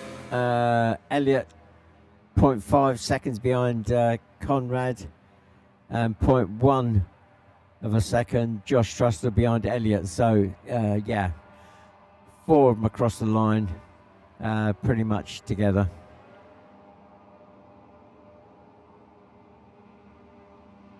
And Josh Trussler has moved up to the lake, and Josh Trussler has moved up past Charlie Moore, 45. So Josh Trussler moving from 5th up into 2nd spot. So we've got a Jake Trussler leading and a Josh Trussler in 2nd. Both of them different formulas. Charlie Moore in 45 in 3rd. Elliot Folland 117 in 4th. 5th is 61 Katrina Hole. And then 6th is number 1 Conrad Bill, slipping back down the field. 7th is number 3 Cy Francis. 8th 53 Jamie Lewington, and then 9th, 98, Marcin Uchman.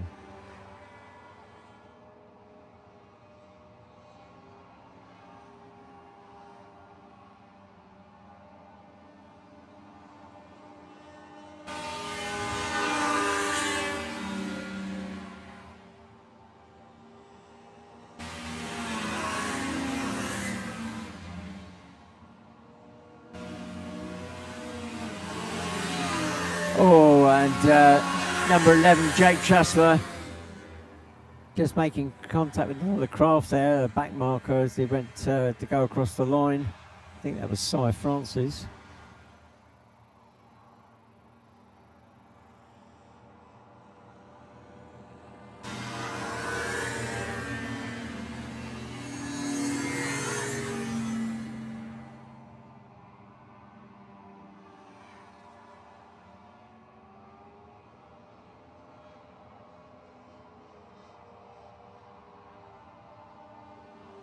Well, still that battle goes on between number 45, Charlie Moore, and Elliot Folland, 117. So Formula 2 and the Formula 50. Round the paddock turn there, Charlie with yes, one segment popped on that front section. Shouldn't be a major problem.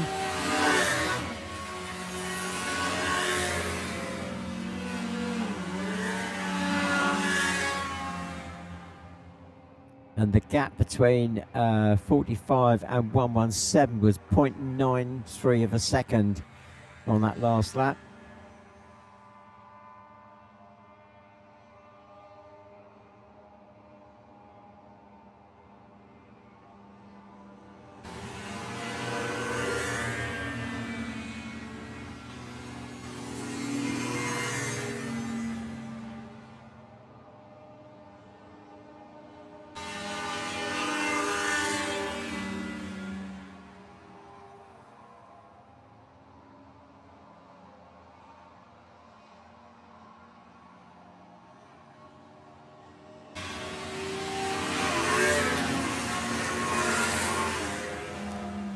So 7 laps gone. The last lap board is now out for our leader, Jake Trussler.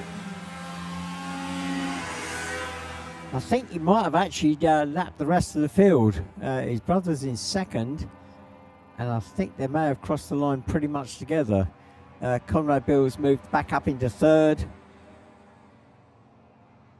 in that Formula One. Fourth is 117 Elliot Folland. Fifth, Charlie Moore at the moment, 45. Then Katrina Hall, 61. 3, Cy Francis. 53, Jamie Lewin. And 98, Marcek Uthman.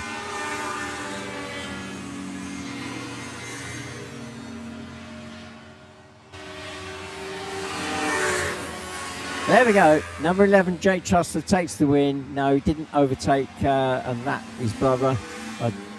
He went through just before him. So Jake Trussler takes the win. Easy win with that Formula One.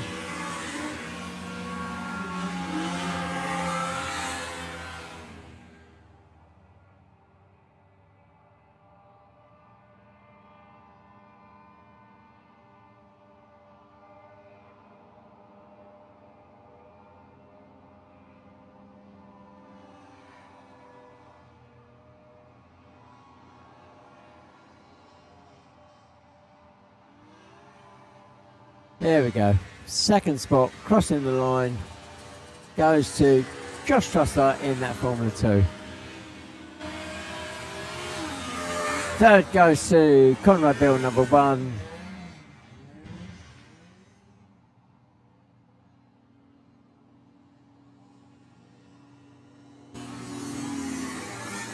And then it's going to be fourth spot, Elliot Folland, 117. Then fifth, 45, Charlie Moore. 6th, 61, Katrina Hall. 7th, number 3, Cy Francis. 8th, number 53, Jamie Lewandon. And 9th, 98, Marcek Buchmann.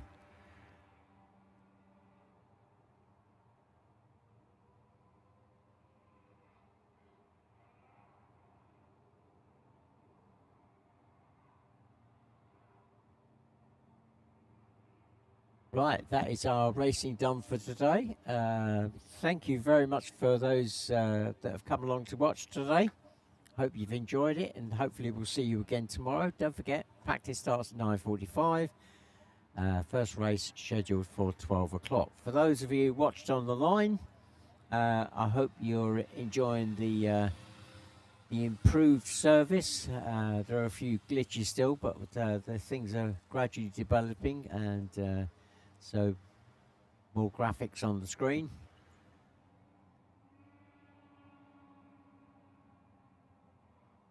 So those on site here, don't forget, we hope to see you again tomorrow. But if you do go away and you want to find out some more about the club, then www.hovercraft.org.uk. And if you fancy coming along to watch the World Championships, that is on the 21st to the 23rd of August at Whittleby Park, which is right next to Silverstone. Right, I think that's me done for the day. I'm going to sign off. This is me, Barry Oakley, signing off, and we'll catch you all again in the morning.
can't do that.